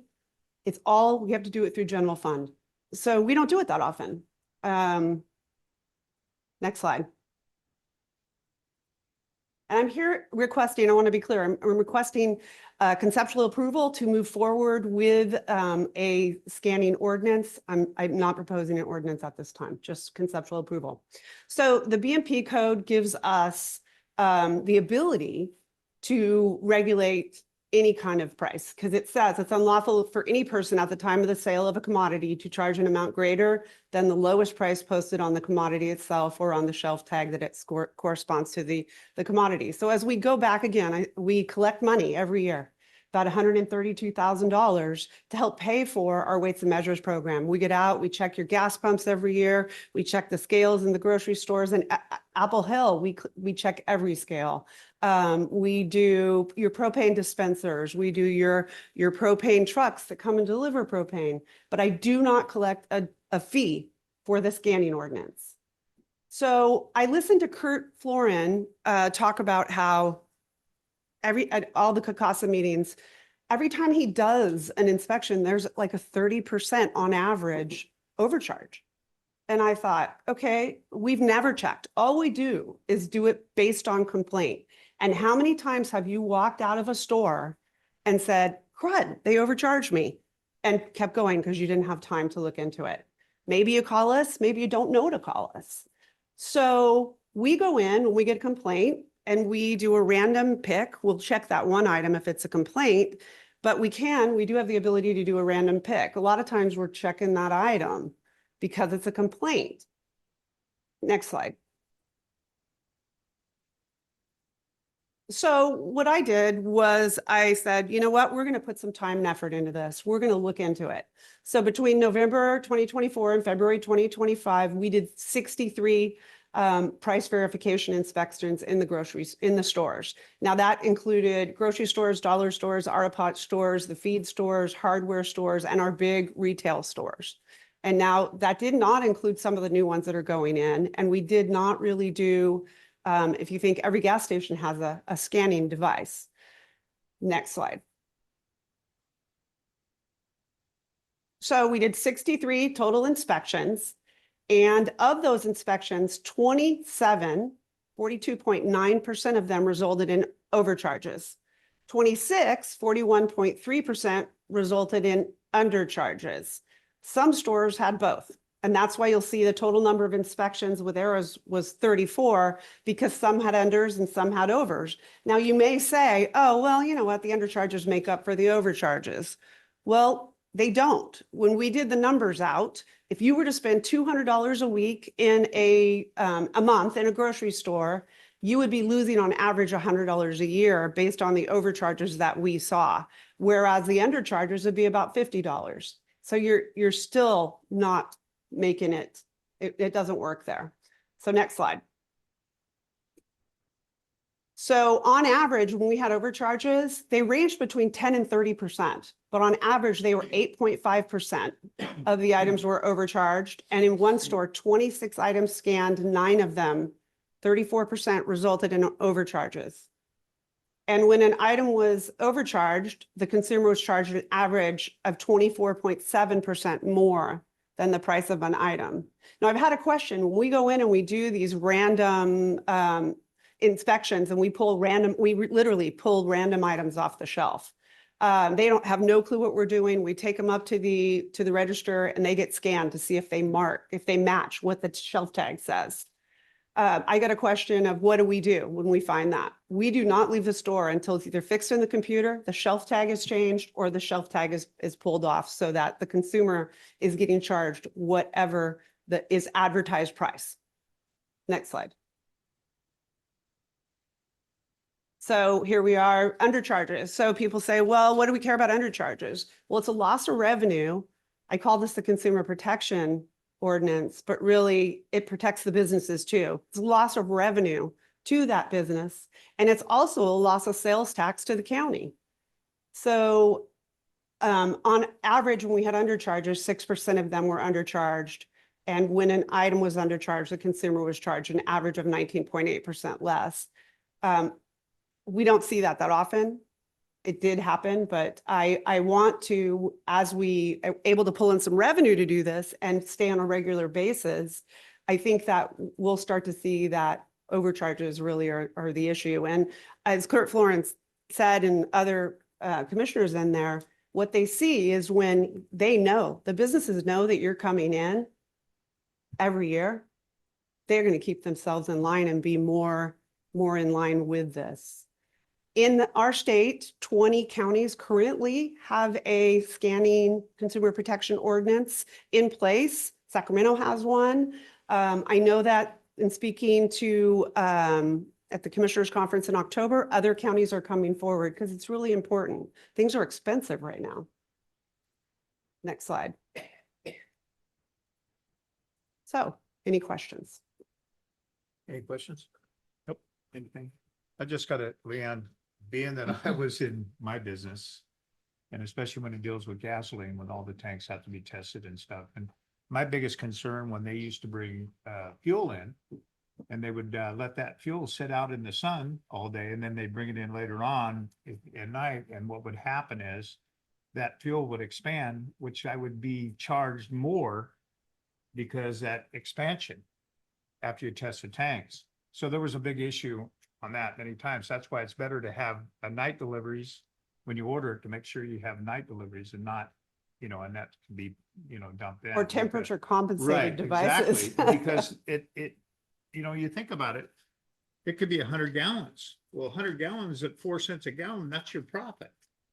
So I dealt with that a lot in my business over the, 40 years, 50 years, especially at that corner. So I understand the procedure, and I remember talking to Ham Bodie, which is my cousin, but he used to operate, that at that time. And he was telling me some of the stories that he had, that he caught people doing It was amazing. It Yep. really is what they do to try to cheat the consumer. So anyway, thank you for this. I really Sure. appreciate it. Anybody else? Nope. Okay. All right, let's go ahead and open it up to public comment. We are now taking public comments specifically on item 25. Each speaker will have 3 minutes to address the board. A timer will alert you when 30 seconds remain and again when your time has ended. We will begin with comments from individuals present in the boardroom, followed by those participating via Zoom. If you're joining via Zoom, please ensure you unmute yourself when called upon. If you're joining by phone, press *9 to raise your hand. If you're on Zoom, use the raise hand feature to indicate your interest in speaking. We ask that you voluntarily state your name for the record before beginning your comments. So anybody would like to speak on item 25, come on up. They're in the boardroom. I don't see anybody. Let's go to Zoom participants, please. Now taking public comment from online participants. Now taking public comment from 390.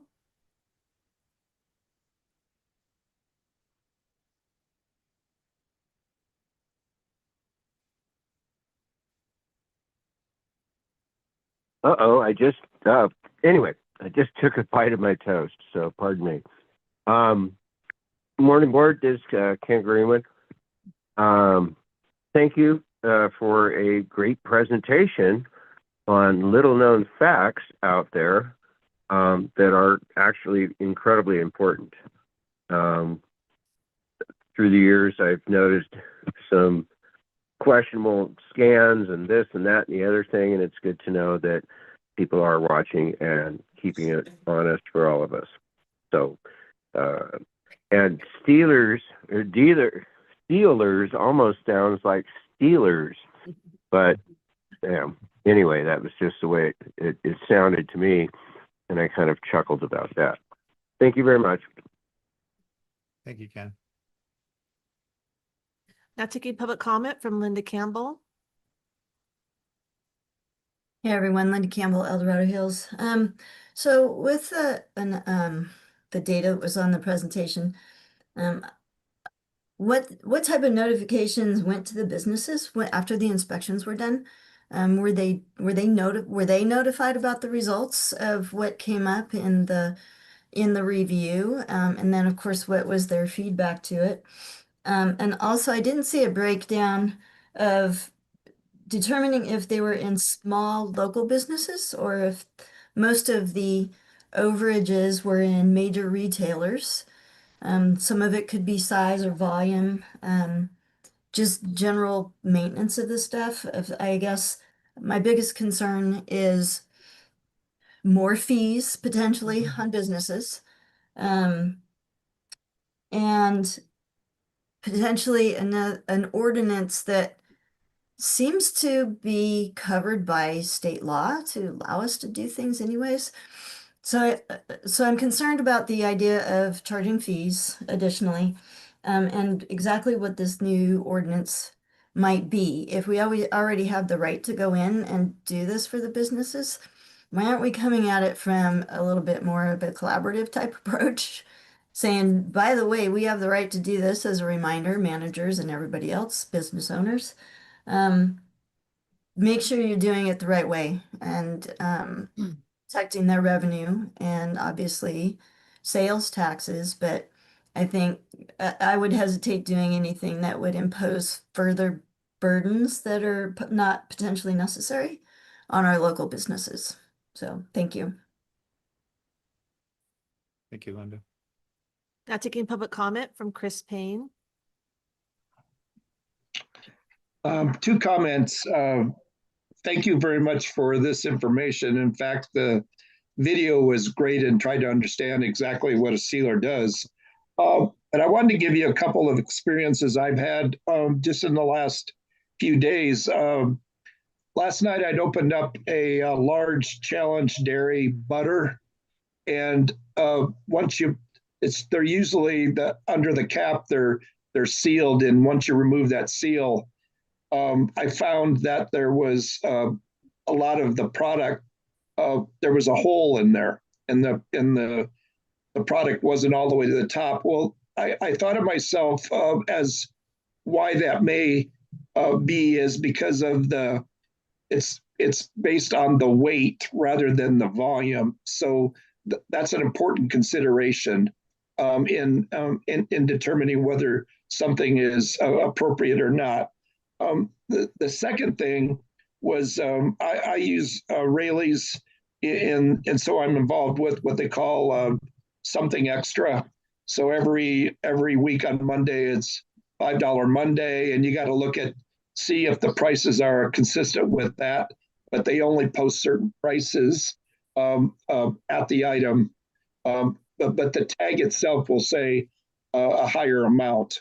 And the consideration then is I asked for a special price on gallon water, Crystal Geyser water, and actually I was wrong, and I was a day late in getting that. But the Rayleigh's customer service person gave me the price of the past sale. So essentially, I guess working with the people that own the business or their representatives can also help clarify and make something fair. Thank you very much for the time. Thank you, Chris. There is no additional public comment. All right, so bring it back to the board. Any other discussions or comments?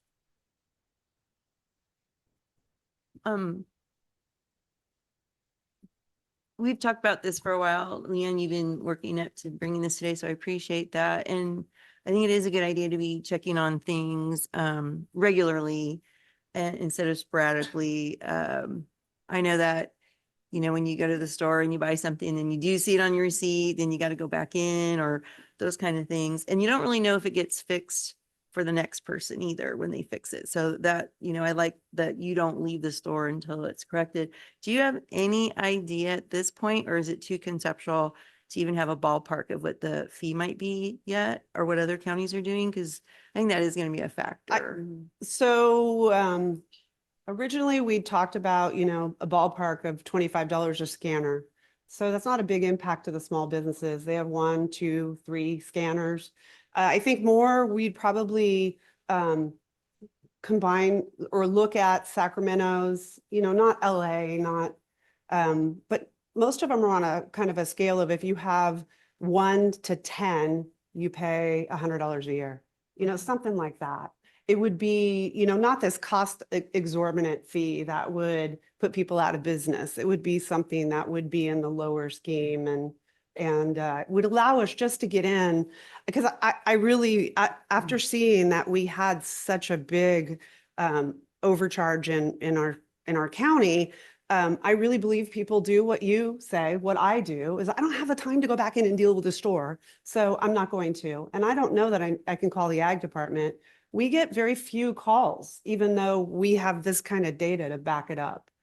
So I think that it's important to move proactively with this, but it'll allow us, because general fund, we all know, I don't have general fund to do this. There's no way. Right. So if we wanna be proactive and help our customers and our consumers, and once again, I'll say not hurt our businesses, I think this is the way to move forward. It won't affect anybody. Like, somebody came to me and said, what about the farmers? And I said, well, they don't have scanners. They have scales. They already pay. So these are for the people who have scanners. When you go in and you hear beep, beep, beep, that's what we're talking about. And I haven't, other counties are moving forward with this because I think everybody's seeing this. We've had some huge judgments, lawsuits against Home Depot, Safeway. I mean, Home Depot, I think, just had a $3 million one. We weren't involved in it because we don't go out and check, but other counties they saw overcharges. Our customers on the other end were just getting overcharged. So I wouldn't have brought this forward if I didn't think this is important. As a consumer myself, 30% is just not acceptable. Yeah, totally agree. So today we're just conceptually approving it. So we would be able to see what you brought back and at that time determine if we like it or not. Right. And then will you be doing any outreach to the retailers so that they know we're doing it too? One of the questions was, do you let the retailer know we're there? if we're doing a secret shopper thing, probably not. Yeah. But if a lot of times we go in, they're not going to know what we're going to pick.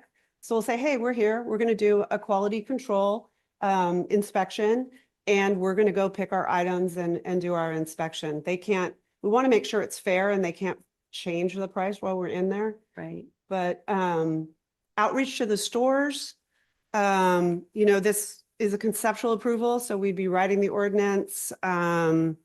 We'd be coming to you, it'd be put into the newspapers, it'd be publicly noticed that Okay. way. I think that'll work. Okay. So I mean, if you'd like us to put something together that we, give to the public information officer, that could be posted on the website. it's probably just a good idea, just do one of our normal press releases to let everybody know, don't you think? Or Right, and could go out with business license renewal forms or something as well. I mean, Sure, there's I mean, multiple avenues to do it. A lot of these businesses are corporate, so they're used to seeing this in other counties. Sure. I think more importantly, outreaching to our smaller, participants. That's a good is idea. important. Okay. Well, then I think with that, I'll go ahead and move that we move forward with this, the conceptual approval. A second. All those in favor by saying aye? Aye. Thank you. Motion Thank you, passes Leanne. 4-0 with Supervisor Ferrero being absent. Thank All right. you. So we'll move to item 26, County Council. Item 26 comes from County Council recommending the board, 1, consider the various options for refunding development impact fees that were ordered by the court to be refunded in the Thomas Austin and Helen Austin versus El Dorado County litigation. 2, direct staff to issue partial refunds by direct payment to the current record owners of eligible parcels as the last equalized assessment roll, with payment amounts prorated based on proportional relationship between the amount of fees actually paid on an eligible parcel and the amount of funds subject to the pursuant to the settlement agreements. And 3, direct staff to develop a claims process to facilitate the refunds. All right.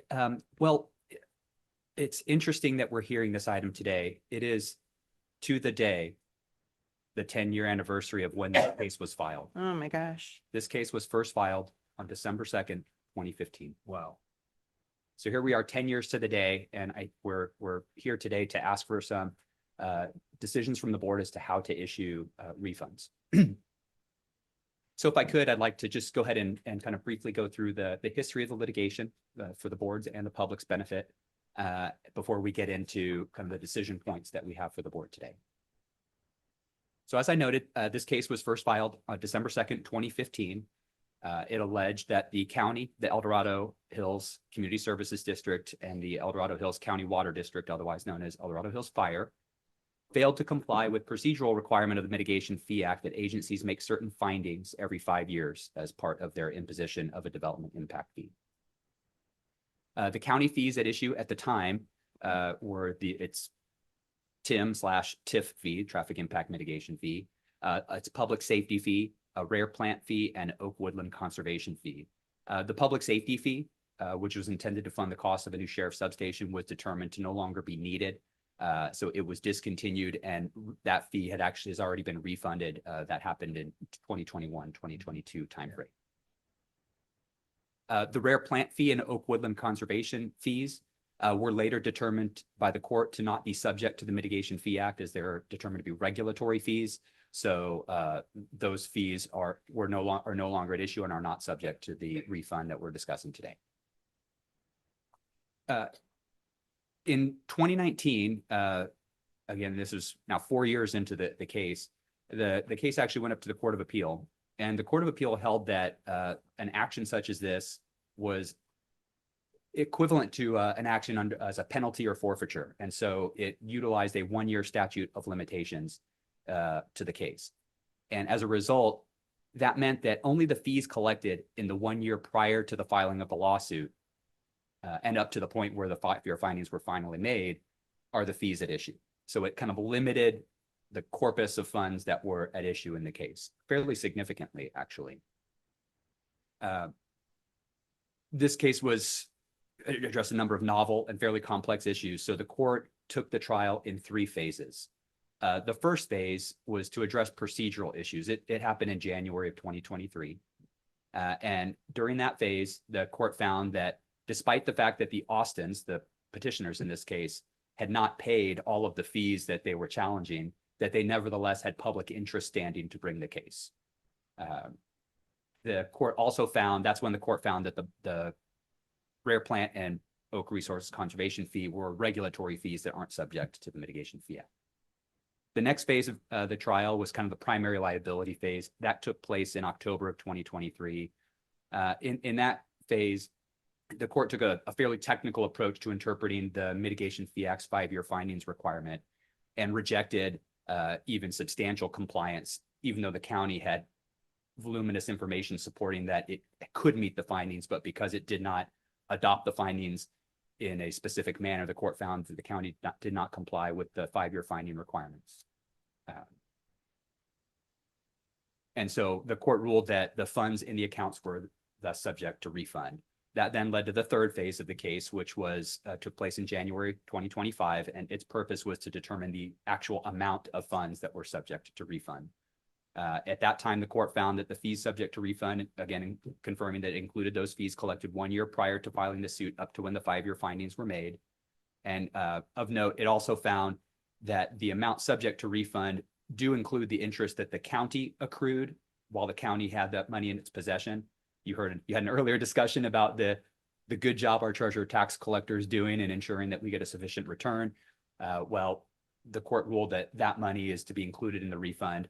The good thing is that the court declined to authorize kind of an additional amount of what's described as prejudgment interest that would have been above and beyond any interest that the county actually earned. So it was limited to the amounts actually earned by the county on the money in its account.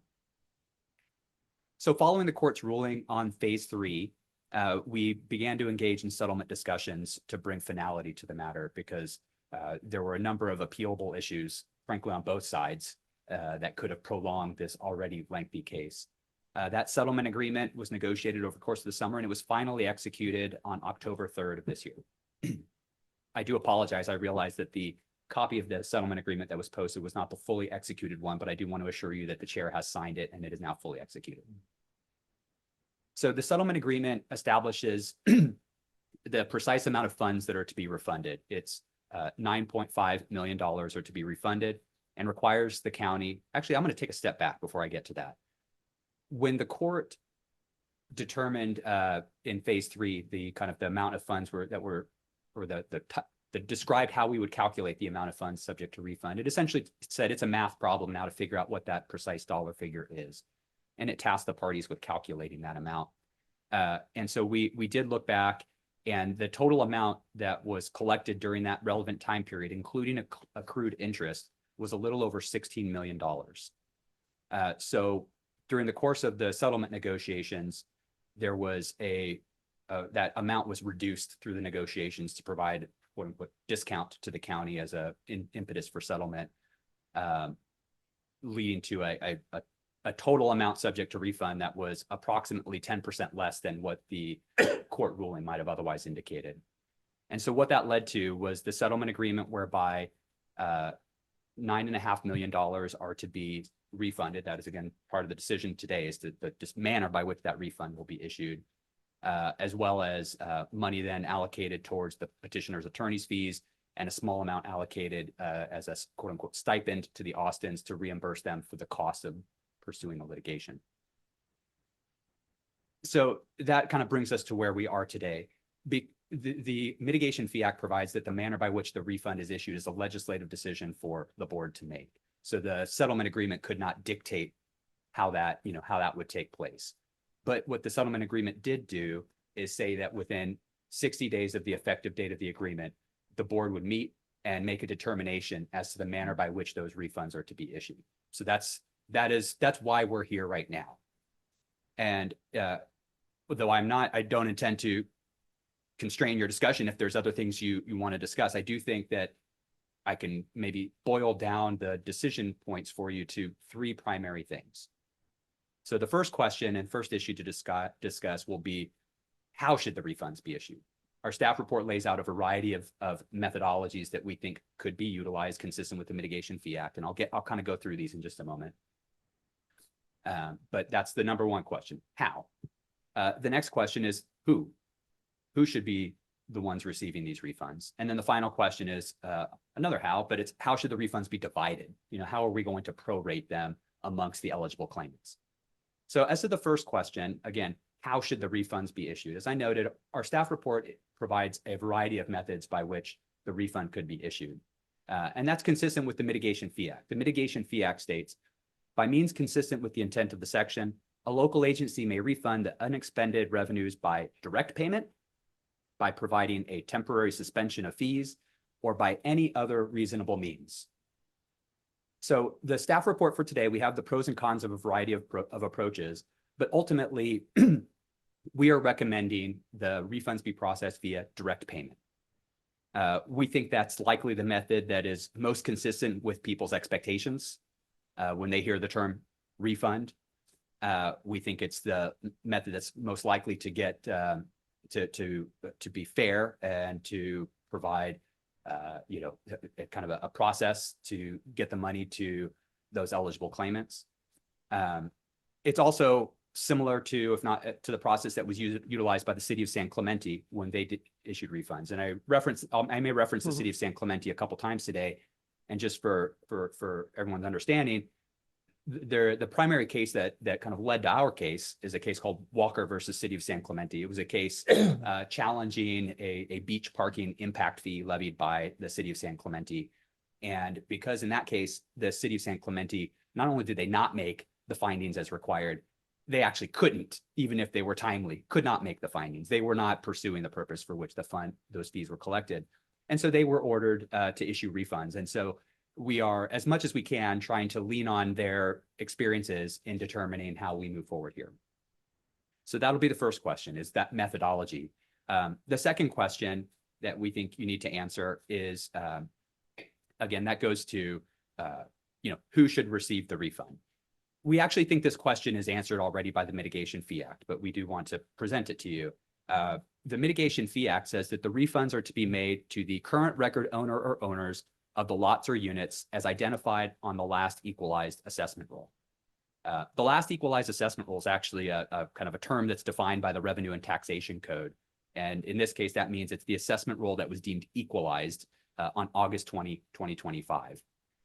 We've actually, in anticipation of this discussion, staff had the foresight to kind of capture the data from that assessment roll so that we are prepared to utilize that data and have already started to identify potentially eligible claimants based on that information. But it will, what I guess is kind of interesting about it, and I understand this is maybe could be a point of consternation that you'll want to discuss. It's, well, why are you not giving the money back to the person who paid it?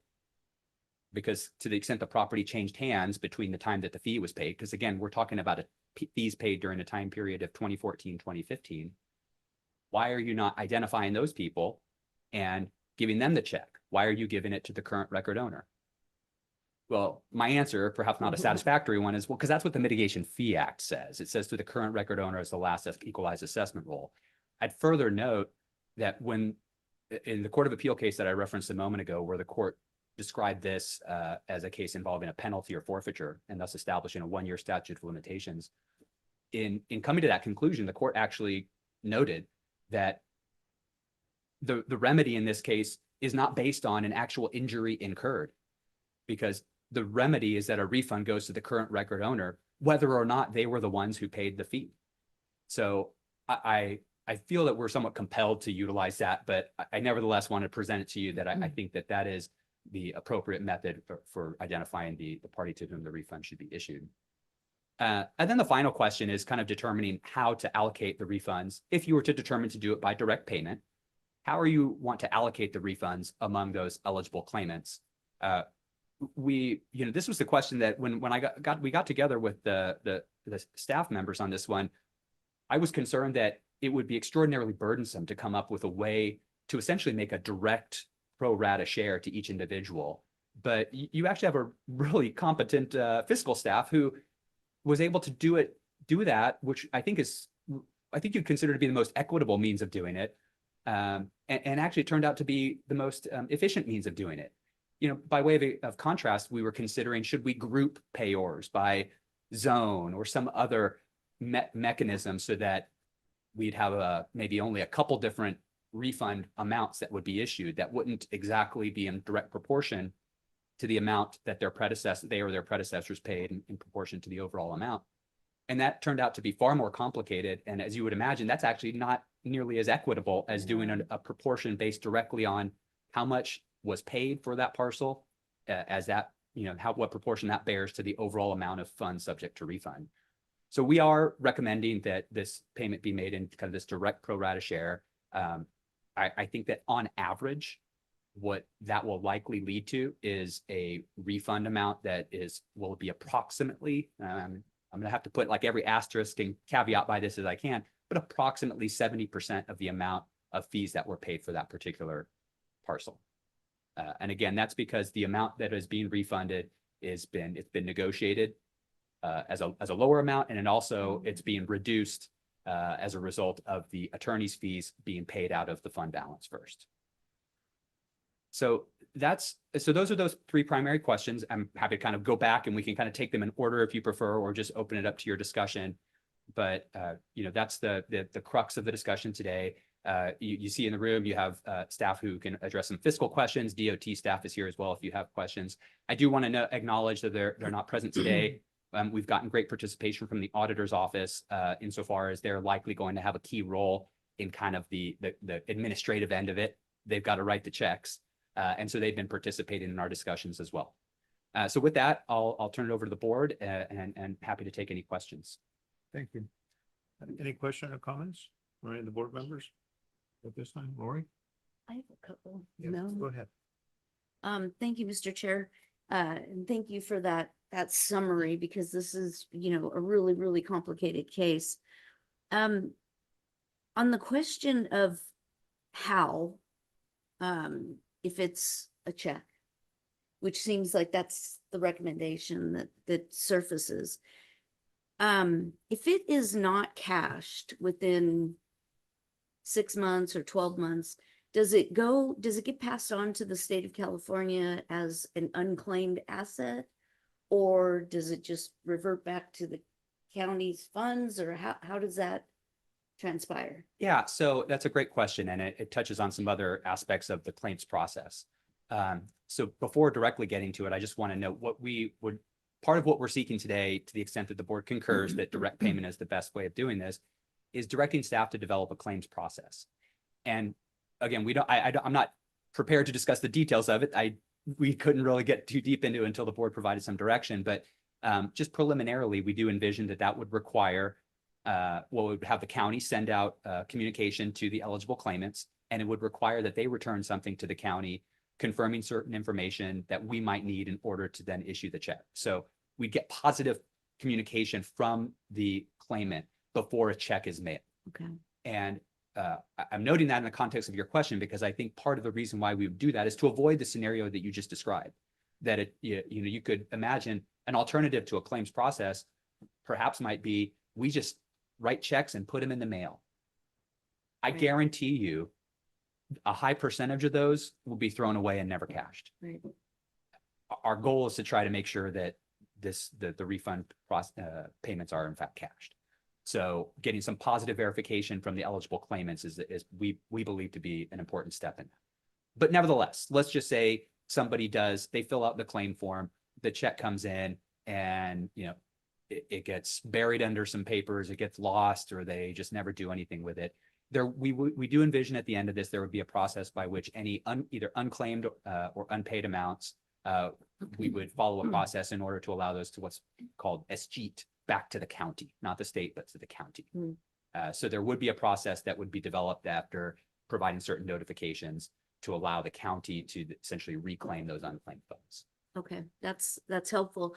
And then on the question of who, is there kind of an assumption here that if I owned property and was assessed this traffic impact fee in 2014, 2015, but in 2020, I sold the property, is there an assumption that me, the original owner that paid the fee, considered that in the price of the home when I sold the property, that was a cost, and would that play a role in how much I decide to sell it for?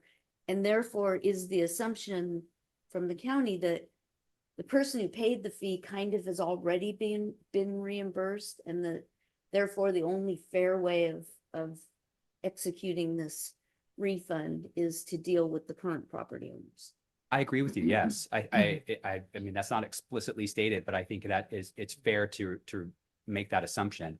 I think that I've spoken with developers in the past about, how they price homes, and just as they include the actual costs of construction, the lumber and the labor, development costs include those soft costs as well, including the impact fees and connection fees that are charged as part of building a home. And so I view it just as you do, that the development impact fee, when paid, gets baked into the price of the home, and theoretically, even through subsequent transactions, that carries forward. So I do think that supports why they're, beyond just the fact that it's what the Mitigation Fee Act says, that I think there is some logic to why the Mitigation Fee Act has provided that the refunds go to the current record owner. Okay, thank you. Any other comments, Brian? Lori? No, just math nerd. You said about 70%. Is that, are we taking the 99.5 divided by the 14,769? I mean, is that how you're getting the percentage? Or is there, because I only came up with 65%, so I just wanted to check. Well, again, I think it varies, and I haven't looked at all the data in the spreadsheet, but yeah, I think it is the original amount of fees would actually, I think it was the 16 something is the amount that would otherwise be subject to it. You can do the math and tell me how that lines up with that. That came out last, so. Yeah. Was that right, Laura? Was that kind of where, or what numbers? Yeah, actually what we did is we have every single APN noted the amount of fees that they paid. We take the amount of fees that they paid, we divide that by the overall. So the 14 million. And so as an example, they paid $9,900 in fees. That is 0.0717% of that original 14 million. And that's what's applied to the 9.5 million reimbursement. Oh, okay. So, okay, do it that way. Got it. Makes sense. Thank you. Yeah. Yeah, I was like, I my got number's a different. question, because it says zones 8 and then zones 1 through 7. Has any of those zones changed? That's what I was going to ask you. Yeah. So, again, recognizing that this case was filed 10 years ago. Yeah, exactly. The county's traffic impact mitigation fee, which then was the traffic impact mitigation fee, now we call it the TIF, but the zone configuration was different than what it is today. And so, in recognition of that, the settlement agreement contemplates that it's kind of the inclusive of the successor funds of those original zone funds. Okay, thank you for that clarification. Appreciate that. Anybody else got any comments? All right, Kim, let's go ahead and open it up with public comment, please. We are now taking public comment specifically on item 26. Each speaker will have 3 minutes to address the board. A timer will alert you when 30 seconds remain and again when your time has ended. We will begin with comments from individuals present in the boardroom, followed by those participating via Zoom. If you're joining via Zoom, please ensure that you unmute yourself when called upon. If you're joining by phone, press *9 to raise your hand. If you're on Zoom, use the raise hand feature to indicate your interest in speaking. We ask that you voluntarily state your name for the record before beginning your comments. All right, anybody in the boardroom would like to speak on item 26, come on up. I don't see anybody. Let's go to zone participants, please. Kim? Now taking public comment from online participants. Now taking public comment from Chris Payne. Thank you for the opportunity to comment on this. I just scanned through the settlement agreement, and I noted that there was no apology. The Board of Supervisors has been in the past reluctant to apologize. And I'm wondering whether this isn't something that would be appropriate under the circumstances of 10 years. That's 10 years of multiple discussions at the Board of Supervisors level. Board of Supervisors also having closed sessions where the public's not involved or couldn't hear the discussion. My being around for the 10 years makes me feel that sometimes it should be an appropriate gesture on the part of the county when it finds that it's wrong, that what they did was wrong, that there be some type of an apology. And I noted in the settlement agreement, there is no apology. The second thing that I noted in the settlement agreement is the multiple signatures that are necessary for this agreement to be completed and executed, as referenced earlier by County Council. And in that regard, I noted multiple attorneys. So I was just wondering what portion of the settlement went to the multitude of attorneys that seemed to be involved with this this action. The other part of the note, I wanted to note also that this settlement agreement is 42 pages. It's not a simple document. Yet they use DocuSign to.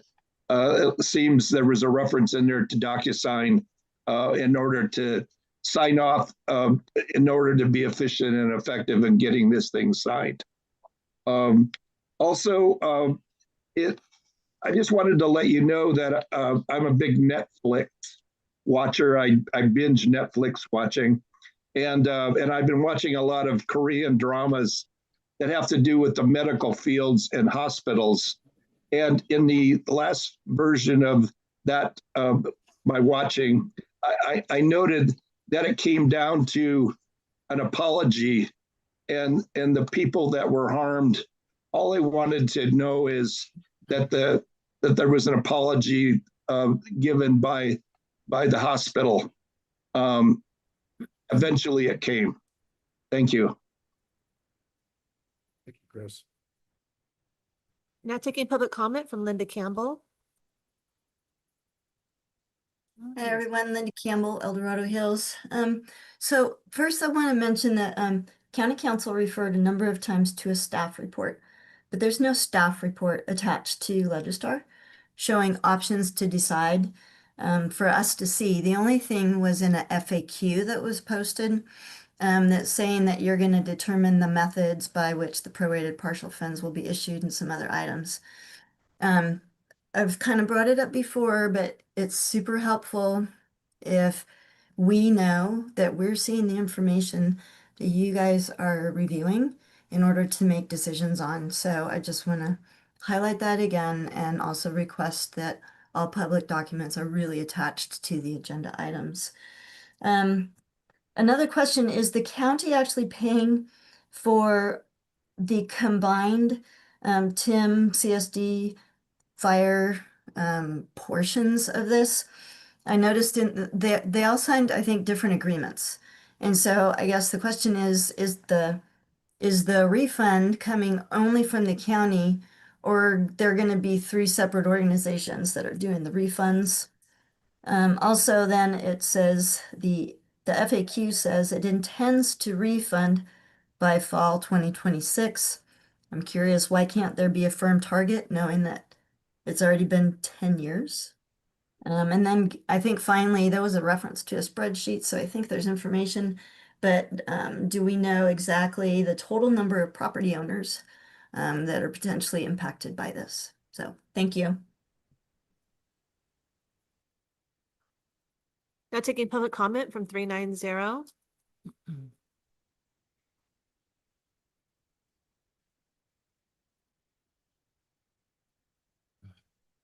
Good morning, board. Ken Greenwood here. Having been a party in a lawsuit one time with you folks, it's just amazing how these things can be dragged to such extremes, hoping that people just either die or whatever, give up. You can't fight City Hall, et cetera, et cetera, et cetera. And Chris Payne suggests an apology, which would potentially, according to my lawyer friends, of course, open it up to a further possibility of liability or admission of liability via that response that is an apology. And it just shows how ridiculous all of this has gotten to.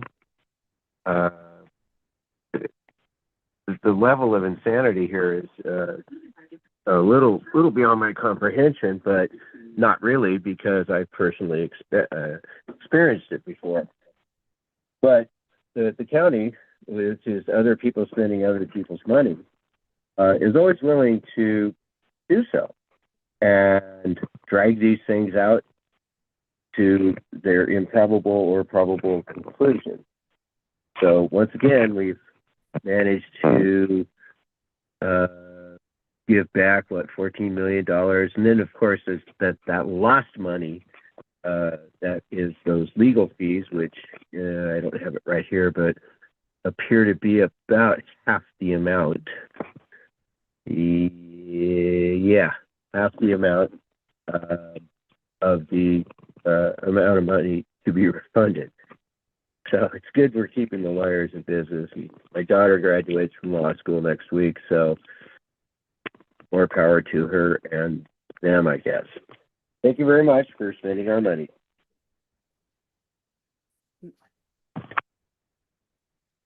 There's no additional public All comment. right, Dave, I'm bringing it back to you. Yeah, so I'll maybe apologize for my terminology. When I use the term staff report, I was referring to the text of the Legistar item. It is not a separate document. It's the item that's in the body of the Legistar file that is available to the public, but I do apologize if that caused some confusion. Yeah. There was a question about the responsibility for the CSD and fire, and I appreciate the question because I didn't get a chance to talk about that. The county so the county holds those funds. As you recall, the independent special districts do not have their own ability to levy development impact fees. The county levies the fees on their behalf pursuant to an agreement. And so the county actually holds those funds, but they're kind of subject to the control of those districts. So because the county both holds the funds and also has the permit information that is necessary to determine the parcels for which a fee was paid during the relevant time period, it was agreed that the county is best positioned to process the refunds on behalf of those districts. But to be clear, though the county is going to process it, it is from the Mitigation Fee Act accounts for those districts. So it's not TIM fee, it's not general fund, it's those districts' Mitigation Fee Act accounts. Again, just the county is going to facilitate the processing of the refunds because we happen to have control of the accounts as well as the information necessary to determine the eligible claimants. There was a question about the kind of number of potentially eligible claimants within the, I won't say staff report, but within the text of the Legistar item. I do reference that a preliminary research indicates that the number of parcels that are affected by this and potentially eligible for refunds is somewhere between 1,800 and 1,900. I think there was also some questions about the attorney's fees. Yes, the county's agreement does provide for payment of attorney's fees to the petitioner's counsel of roughly $5.2 million. Similarly, though, to a lesser degree, the CSD and the fire district settlements also provide for payment of attorney's fees to the petitioner's counsel, both in the amount roughly of $1,750,000. Again, they had a much smaller share of the overall amount subject to refund. I think that covers it, but if there were some questions I missed, I'd be happy to take them. Other questions? No question. I'm familiar with this, been going on since I was previously a supervisor. It's real unfortunate that this is how this is going to settle out, because in my estimation and experience with lawsuits, there's got to be damages. The damages here are negligible to any to claim. The losers are road fund and the winners the attorneys to the tune of $6.5–7 million. And really Austin's get $50,000, which I don't even think that that's appropriate for them either. But anyway, I'll move the item for approval, staff's recommendation. Okay. And I'll second that with the additional clarification that that's why in my mind, there should not be an apology because nobody was harmed. It was just that Apologizing either. reports weren't Filed filed on time. timely, even though the annual ones were very clear where the money was going. That is very unfortunate. And it is going to impact some road projects. So, yeah, that's my All on a second. Before, I'm sorry, before the motion, I just do want to acknowledge, because Supervisor Ferrero isn't here, I believe he did submit something, and I just wanted to make sure that that was acknowledged. I think what you're proposing is aligned with what his preliminary thoughts were. Yeah. I do want to further acknowledge, I think he had expressed a suggestion about trying to come up with a manner by which folks could determine their eligibility. Right. We will do what we can. I am a little concerned both about, on the one hand, the burden on staff of constantly fielding calls, Yeah. while on the other hand, the potential fraud risks associated with posting some list publicly. But I think what we can say is that I think we're farther along in the process than our time estimates may indicate. And we hope to be able to get those notices out as expeditiously as possible, which would mean that there would kind of minimize this kind of interim time period where people may have questions. But in the meanwhile, I guess I would just say, we will work diligently to get those initial notices out to help kind of erase any confusion as to who may be eligible.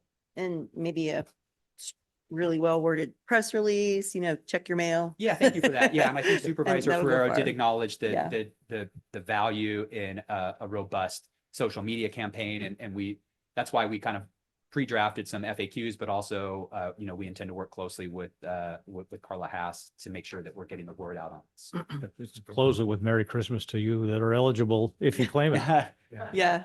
Thank you. Yeah. Thank you for that. Okay, we got a motion and a second. All those in favor, wait, okay. Is the motion clear that Option we're one. supporting the refund by direct payment? Yeah. Staff recommendation. Yeah, so thank you for confirmation of that. We tried to put this in a form that you could simply move staff's recommendation, despite the fact that I think there were a lot of things you could consider. But I'll point specifically to item 2 of the recommended action that states direct staff to issue partial refunds by direct payment to the current record owners of eligible parcels as of the last equalized assessment roll, with payment amounts prorated based on the proportional relationship between the amount of fees actually paid on an eligible parcel and the amount of funds subject to refund pursuant to the settlement agreements. Then there's further direction to develop the claims process and return in 6 months with an update. All right, you got all that, Kim? Recommended by Okay. staff, All right there. recommended by staff. All right, all those in favor by saying aye? Aye. Motion passes 4-0 with Supervisor Ferrero being absent.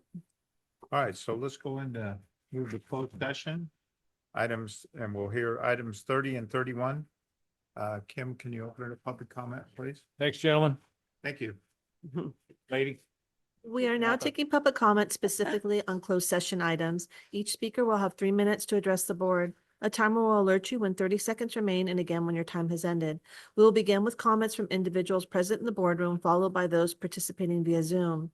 If you're joining via Zoom, please ensure you unmute yourself when called upon. If you're joining by phone, press *9 to raise your hand. If you're on Zoom, use the raise hand feature to indicate your interest in speaking. We ask that you voluntarily state your name for the record before beginning your comments. Anybody in the boardroom like to speak on those 2 items, 30 and 31? Come on up. I don't see anybody. Let's go to Zoom participants, Kim. Now taking public comment from online participants. Now taking public comment from Chris Payne.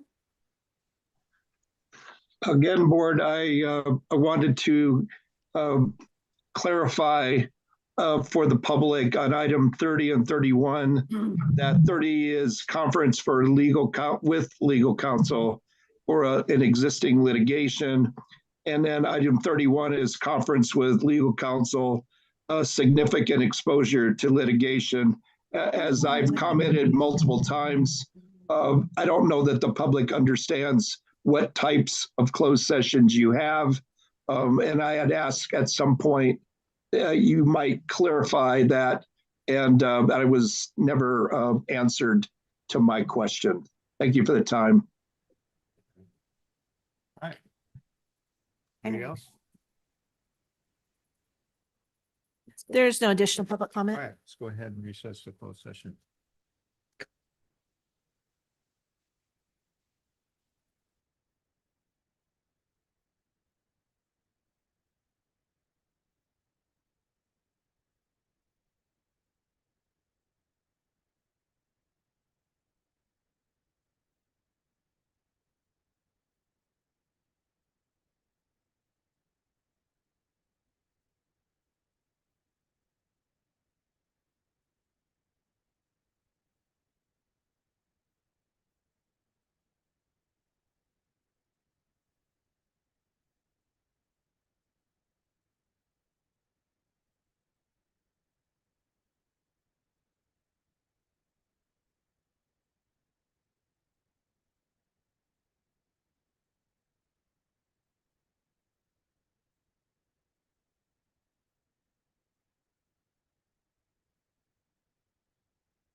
County Council, you report out?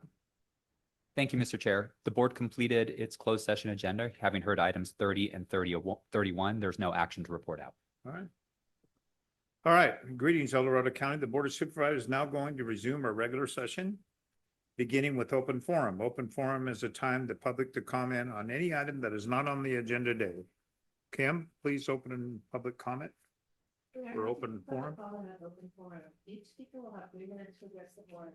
A timer will alert you when 30 seconds remain, and again when your time is ended. We will begin with comments from individuals present in boardroom, followed by those participating via Zoom. If you're joining via Zoom, please ensure you unmute yourself and call the phone. If you're joining by phone, press *9 to raise your hand. If you're on Zoom, use the raise hand feature to indicate you're speaking. We ask that you voluntarily state your name for the record before beginning your comments. Come on up, Linda. Linda Colombo, District 2. Hope everybody had a good Thanksgiving. We left off as Travis came upon a burned out car. Upright in the seat, staring blankly ahead, were 5 skeletons. At 1500 degrees Fahrenheit, they had been cremated in their vehicles. Another skeleton was crumbled face down on the ground near an eviscerated Winnebago. Meanwhile, at Feather River Hospital, the emergency department was smoldering. More than 6 hours after they had first loaded patients into cars, first responders again recognized a line of evacuees into sheriff's vans and staff cars, preparing to send everyone downhill at last.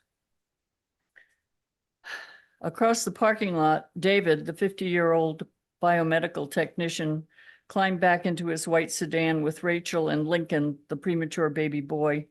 They turned onto Pence Road, one of the few open routes, and raced downhill towards Chico. He nearly rammed a downed telephone pole. Paradise was unrecognizable, block after block leveled by flames. 2 patrol vehicles, one from Highway Patrol and the other from the sheriff's office, had crashed into the gully known as Dead Man's Hole and caught fire. Pence Road traced the town's eastern boundary. 8 miles downhill, it bottomed out in the valley floor and connected to Highway 99. There, David and Rachel met a roadblock. Northbound lanes on the highway were closed. An officer stationed at the barricade wouldn't let them turn towards Chico. David explained that Rachel needed to be taken to a neonatal intensive care unit at Enloe Medical Center for a newborn who had spent his first day of life breathing ash. The officer wouldn't budge. Rachel grew hysterical. She called Chris, her husband, one more time and finally got a hold of him. He told Rachel to meet him in the rice fields of Richvale, west of Oroville. They would find a way to Chico. David and Rachel wended through the tilled farmland until they pulled up behind her husband's white Suburban. Chris climbed out of their SUV, shook David's hand, and thanked him for being their angel. Chris wanted to get her to the hospital. Follow me and I'll get us to Enloe. Rachel stayed in David's car since he was better equipped to handle a medical emergency if something were to go wrong, but nothing did. They were safe. Rachel sobbed as she held a flimsy pink gown together, black snot dripping from her nose. Finally, at the ER, a nurse tucked Lincoln in the crook of her arm and settled Rachel into a wheelchair. Rachel never learned David's last name and never saw him again. Thank you. Come on up, Caleb.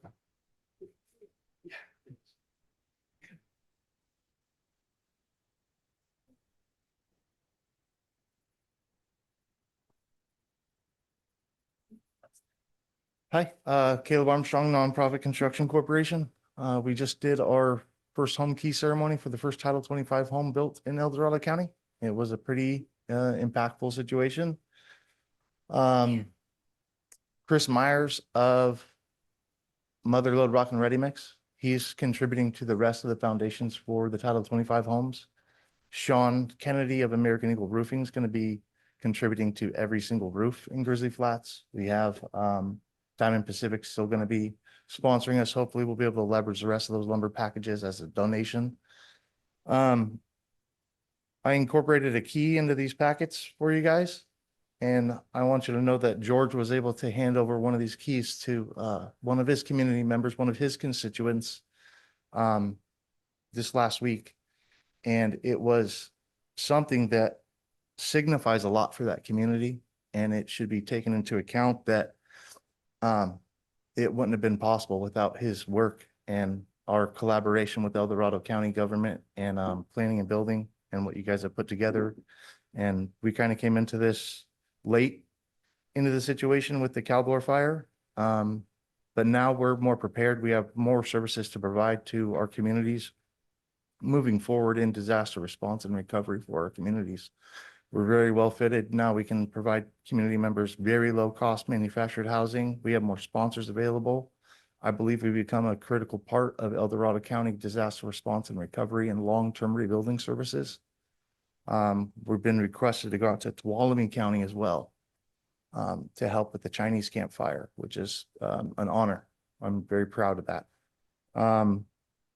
In that packet I gave you guys, there's just one flyer. It kind of shows the pictures of the key ceremony or the work that went on to get us to that point. There is one request for possible surplus property donations. If any heavy equipment or trailers or tow vehicles come up, that'll help us carry out the foundation work that we need to do. Even though those foundations are being donated, it's still going to be at least a $30,000-$40,000 cost to do those 6 or 7 homes that those permits are ready for. So any chance we can get of finding any equipment or things like that that's going to go up for donation or surplus for auction, please consider us. There's a QR code in that packet as well that shows, you just scan it and you can go and see all the ABC 10 stories that they've covered throughout this past year. The first and last page is the 5150 urgency ordinance that the Board of Supervisors signed. I kind of feel that George has really been fighting this on his own a bit, and I just wanted to include that and show that the board signed that urgency ordinance, and I'd love to see possible more support from the county in that. Thank you. Appreciate it.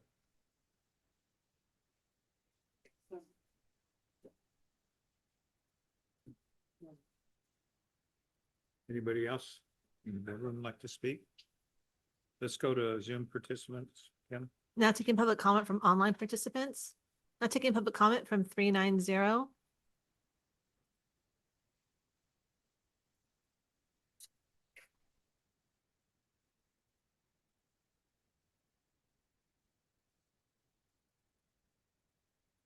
Can you unmute yourself, 390?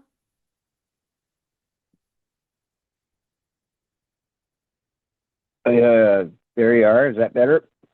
Yes. There you are. Ken Greenwood, Triple Junction. Speaking of the Triple Junction and Caldor fires, the reading from the Paradise Fire reader, or the reading she did, corpses in cars fried. Oh my God. That's the price of the lack of planning. And we have so much of that backlogged in rural California these days, particularly foothill California. Roads that are overgrown with vegetation that will not really be great evacuation routes. I know we're doing some work on that, but much more needs to be done. Item 2. You guys had a hearing last week before, regarding the agenda items and such and public outreach. Open forum, I think, I opposed it at first, but not being a morning person, I'm okay with 1 o'clock. It's permanently on my timer as an alarm, so and seem to be able to work around working schedule for that. Item 3, as always, public outreach for cell towers and all other projects. Let's go a mile out particularly for the cell towers, and a couple thousand feet for any other things, and perhaps a YouTube channel or a Facebook page or some way to get out notice for all of these projects. early notice makes better projects through the public hearing process versus last ditch disasters at public hearings. So there's much more to be done on that. And of course, Bill of Rights Day is coming up. I will get in contact with you, District 5, and hopefully we can get some good wording this year.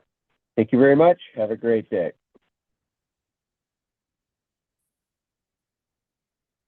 Now taking public comment from iPhone.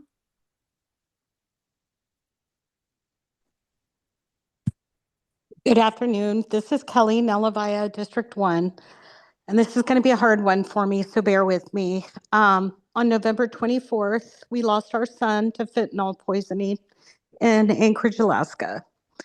I want to publicly thank my supervisor, Greg Ferraro, for the phone call, Jeff Lykoff, Senator Maria Alvarado Gill, Tom McClintock's office, and Joe Patterson's office, not just for reaching out in compassion, but joining me in knowing that we have a huge fight. This has been a huge epidemic in our very own county of El Dorado. We have lost too many to fentanyl poisoning, and I need people to understand fentanyl poisoning and exposure is not necessarily affecting the people you think on the streets, the people that are clearly active addicts.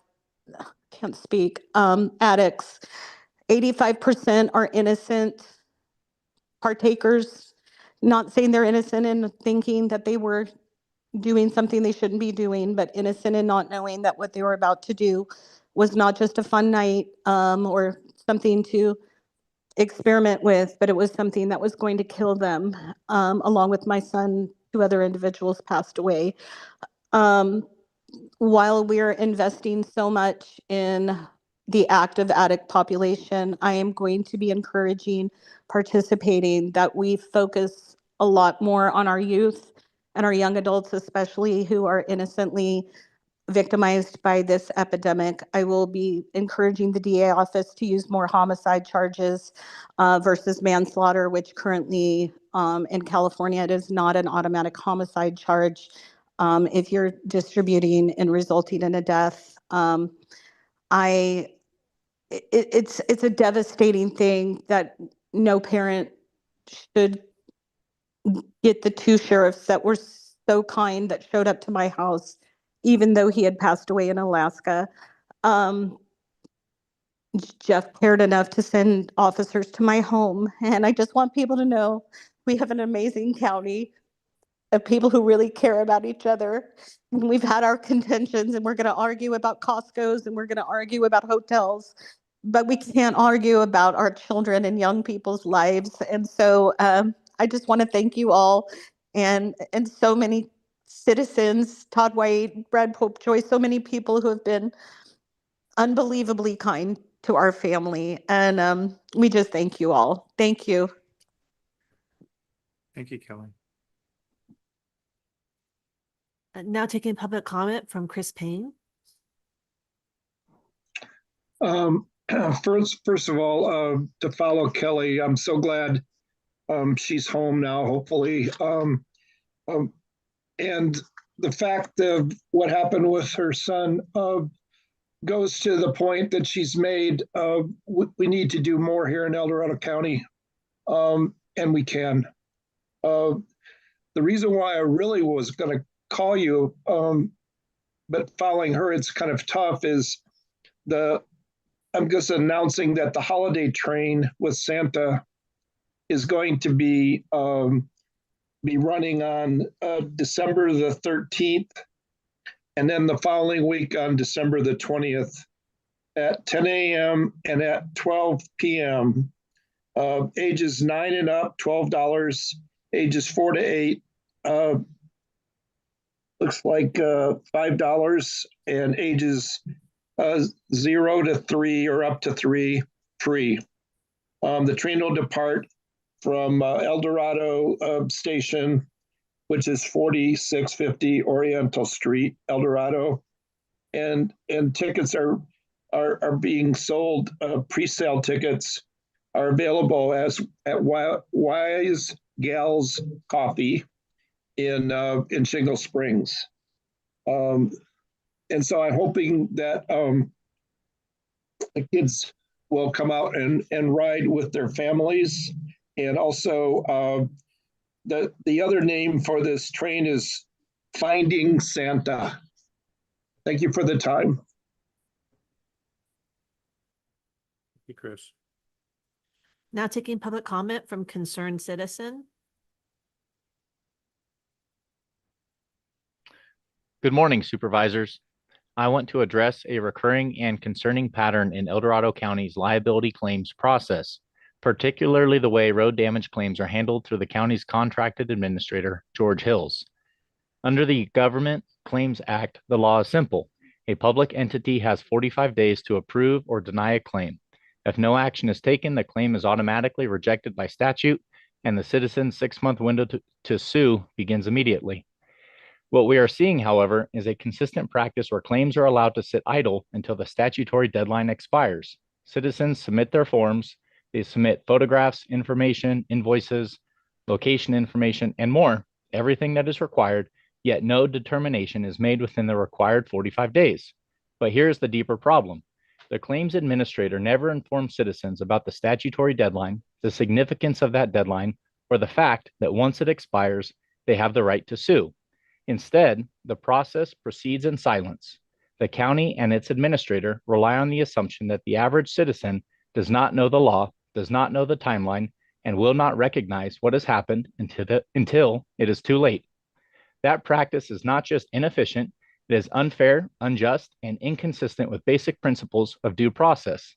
A legal system cannot function properly when one side is fully aware of the rules and the other is kept in the dark.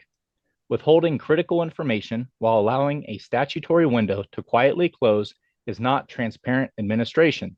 It is a structural advantage exercised at the expense of the public. The result is predictable. The county avoids responsibility for damage caused by its own infrastructure, and the financial burden is shifted back onto the citizens who rely on that infrastructure daily. This board has the responsibility to ensure that the county's processes are carried out in good faith, consistent with both the letter and the spirit of the law. To that end, I urge you to examine whether the county is complying with the 45-day statutory duty to act on claims, whether citizens are being properly informed of their rights after that deadline passes, the extent to which claims are being allowed to lapse without action, and whether the county's contract with George Hills supports transparency and accountability, or whether it insulates the county at the public's expense. Citizens should not have to become legal experts to receive fair treatment. A functioning claims process is one that informs the public, acts within statutory timelines, and evaluates claims on their merits, not one that benefits from silence, delay, or the public's lack of legal training. I ask the board to bring greater oversight, transparency, and fairness to this process. The citizens of this county deserve nothing less. Thank you.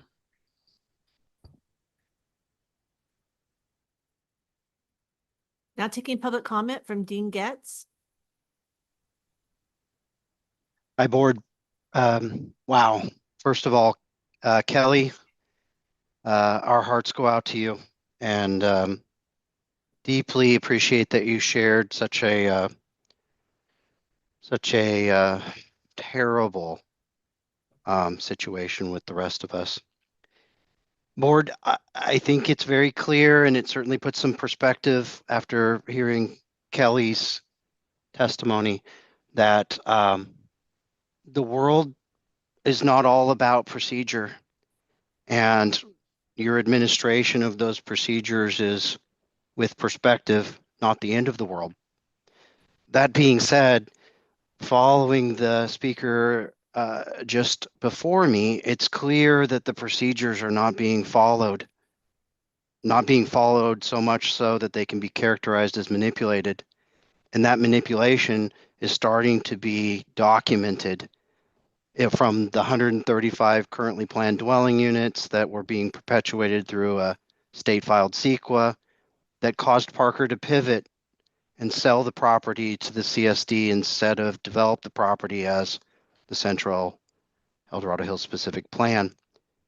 And now today we've got property that was purportedly already titled to the government, EID or the county, that wasn't true. And I assure you there are more and more revelations in the pipeline. What's most important here is that the board understand it doesn't know what it doesn't know. And instead of relying upon staff at face value, you're going to need to ask your staff to do more. To have passed a resolution for an easement that allows any number of members of the public to go to the gates of Serrano and demand access to the public trail is going to create an unbelievable unintended consequence. Mark my words. Wait for the hidden camera videos that are going to come when people go to those gates. Wait for the complications when people are on those trails. It makes zero sense. The supervisor should have heeded the warning, asked more of their staff to detail how this actually works, or in the event it doesn't, fix it rather than ratify it. I urge you to take that extra step of digging into some of these issues, like the concerned citizen that spoke before me about the manipulation of the process. And to that end, it was highlighted that at the beginning of this meeting, you're adopting the agenda and taking a vote. That is an unnecessary procedure that only creates more grief for this board than need be. You don't need to vote on adopting the agenda. And if you do take a vote, you need to have a public comment. I urge you to stop that practice and just move on. There's no additional public comment. All right. Okay, well, anyway, thank you for all the comments. Caleb, I just gotta make a comment. I was really wrong because I've had nothing but support from all these board members, working forward with this, and county council. And there's been a lot of support. So just because a lot of them couldn't make it, other people have other things to do, they couldn't make it up there at that particular time. A lot of them were going on vacation. It happened it was kind of put off for another week. Other people had plans during that week, and that's why they couldn't make it. So I've got nothing but support from each one of these board members on this Title 25. So I just want to tell you that. Okay. And County CEO, County Council for advice, and then Carla Haas. So everybody has been a big player of this. So I just want to let you know. Okay. Anybody have anything to say? Nothing? All right. So who's and froms? Okay, I'm going to start down here with Brian. Primarily over the last week and a half, the holidays, department meetings. Appreciate all the meetings and discussions we've had. I did have a SACOG board meeting on the 20th where we certified the final EIR for the blueprint and our 2026 meeting schedule. And that was followed by a regional transit review by the West Slope transit providers. Bottom line was funding. Yeah, or lack of. Common theme. And then obviously upcoming this week, Thursday, we've got the Water Agency at a special date and time here at the Board of Supervisors facility, and then transit and transportation in the afternoon. Yeah. That's it for me. Thank you, Chair.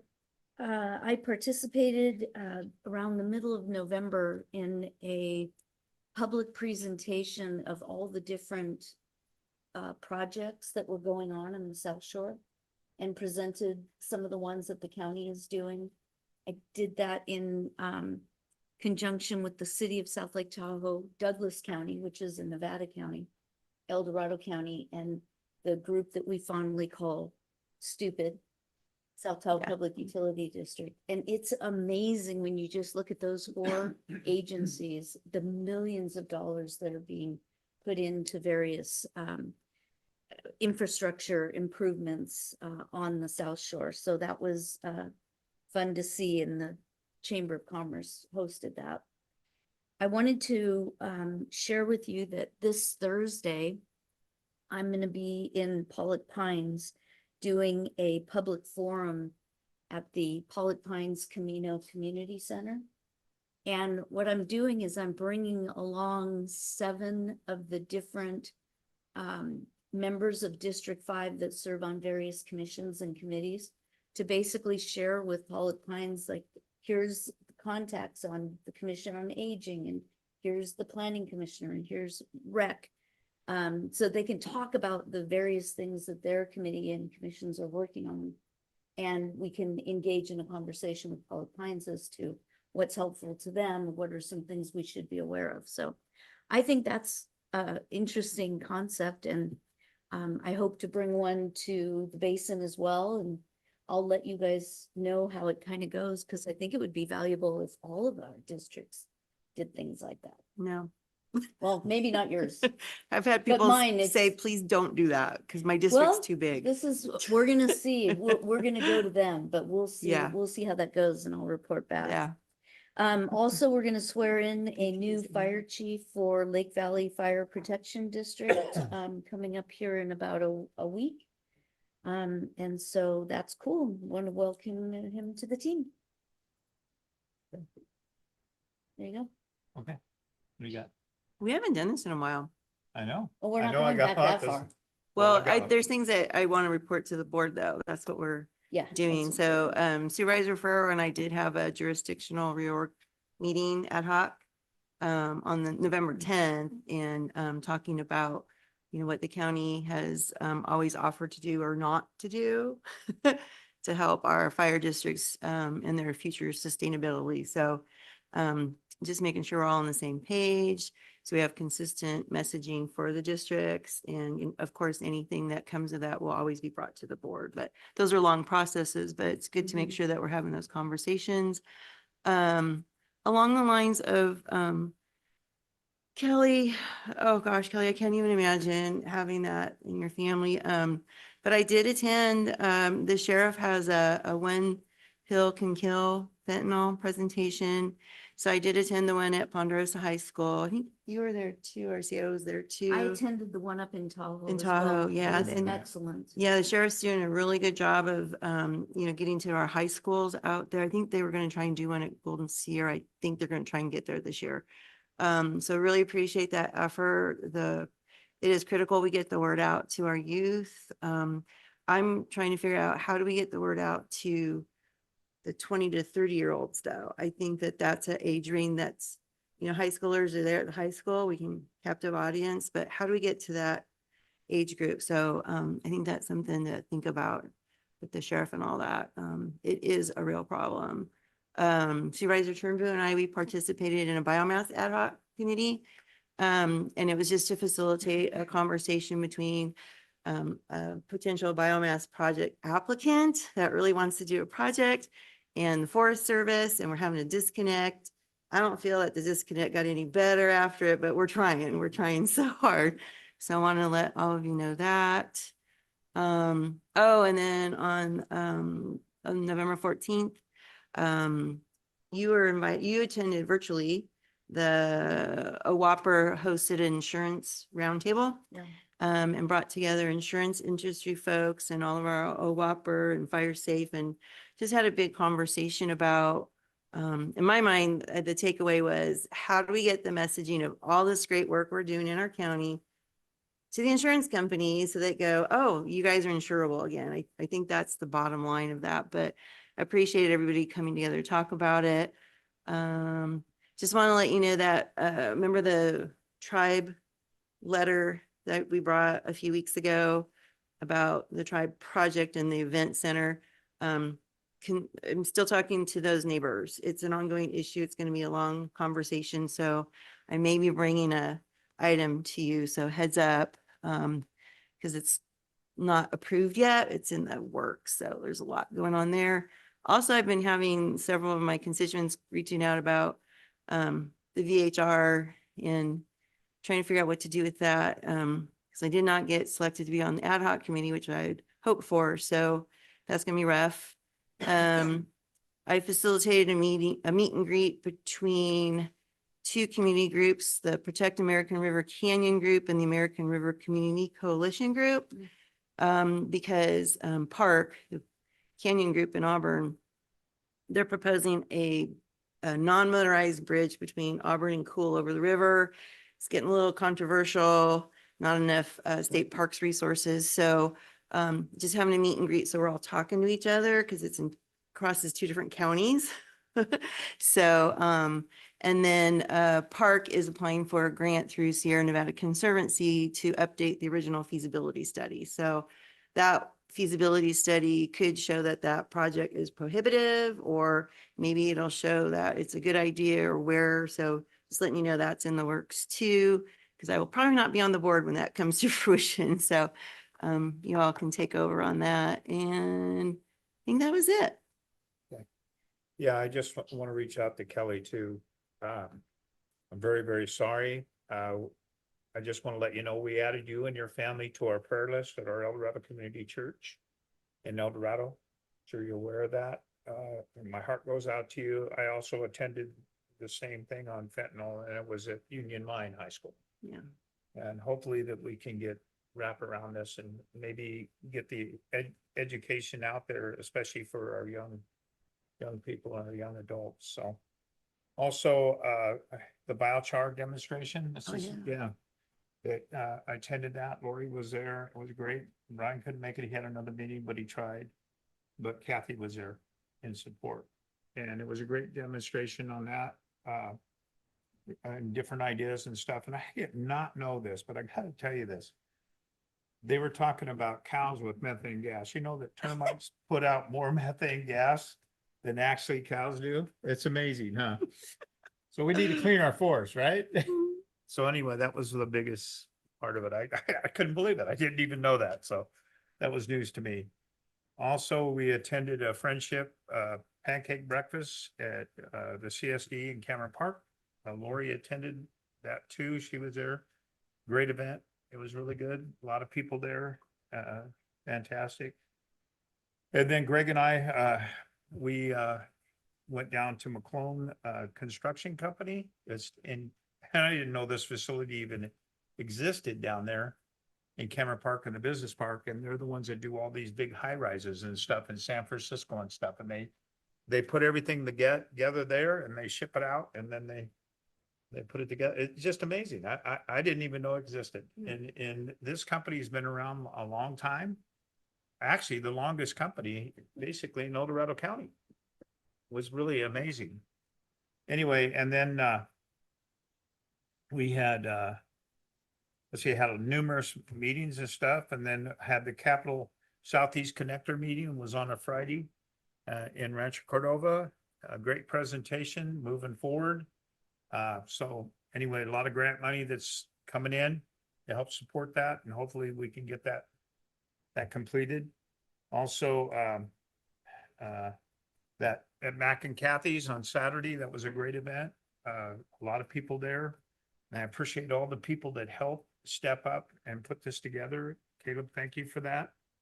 And then everybody that donated things. And I had all these businesses come to me, and they want to donate product and donate their time to get the other 26 homes done. So I think that's fantastic is what it is. So anyway, and then basically we had yesterday I went, and the Bearcat event was last night. It was a great event, you know, and we took some fur babies that I had, you know, and donated to them, and it was great, and the chili was really, really good. It really was. So anyway, it was a fantastic time.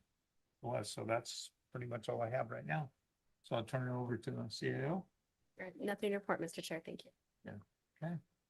All right. So I want to close this meeting in honor of Bill Schultz. Bill Schultz was our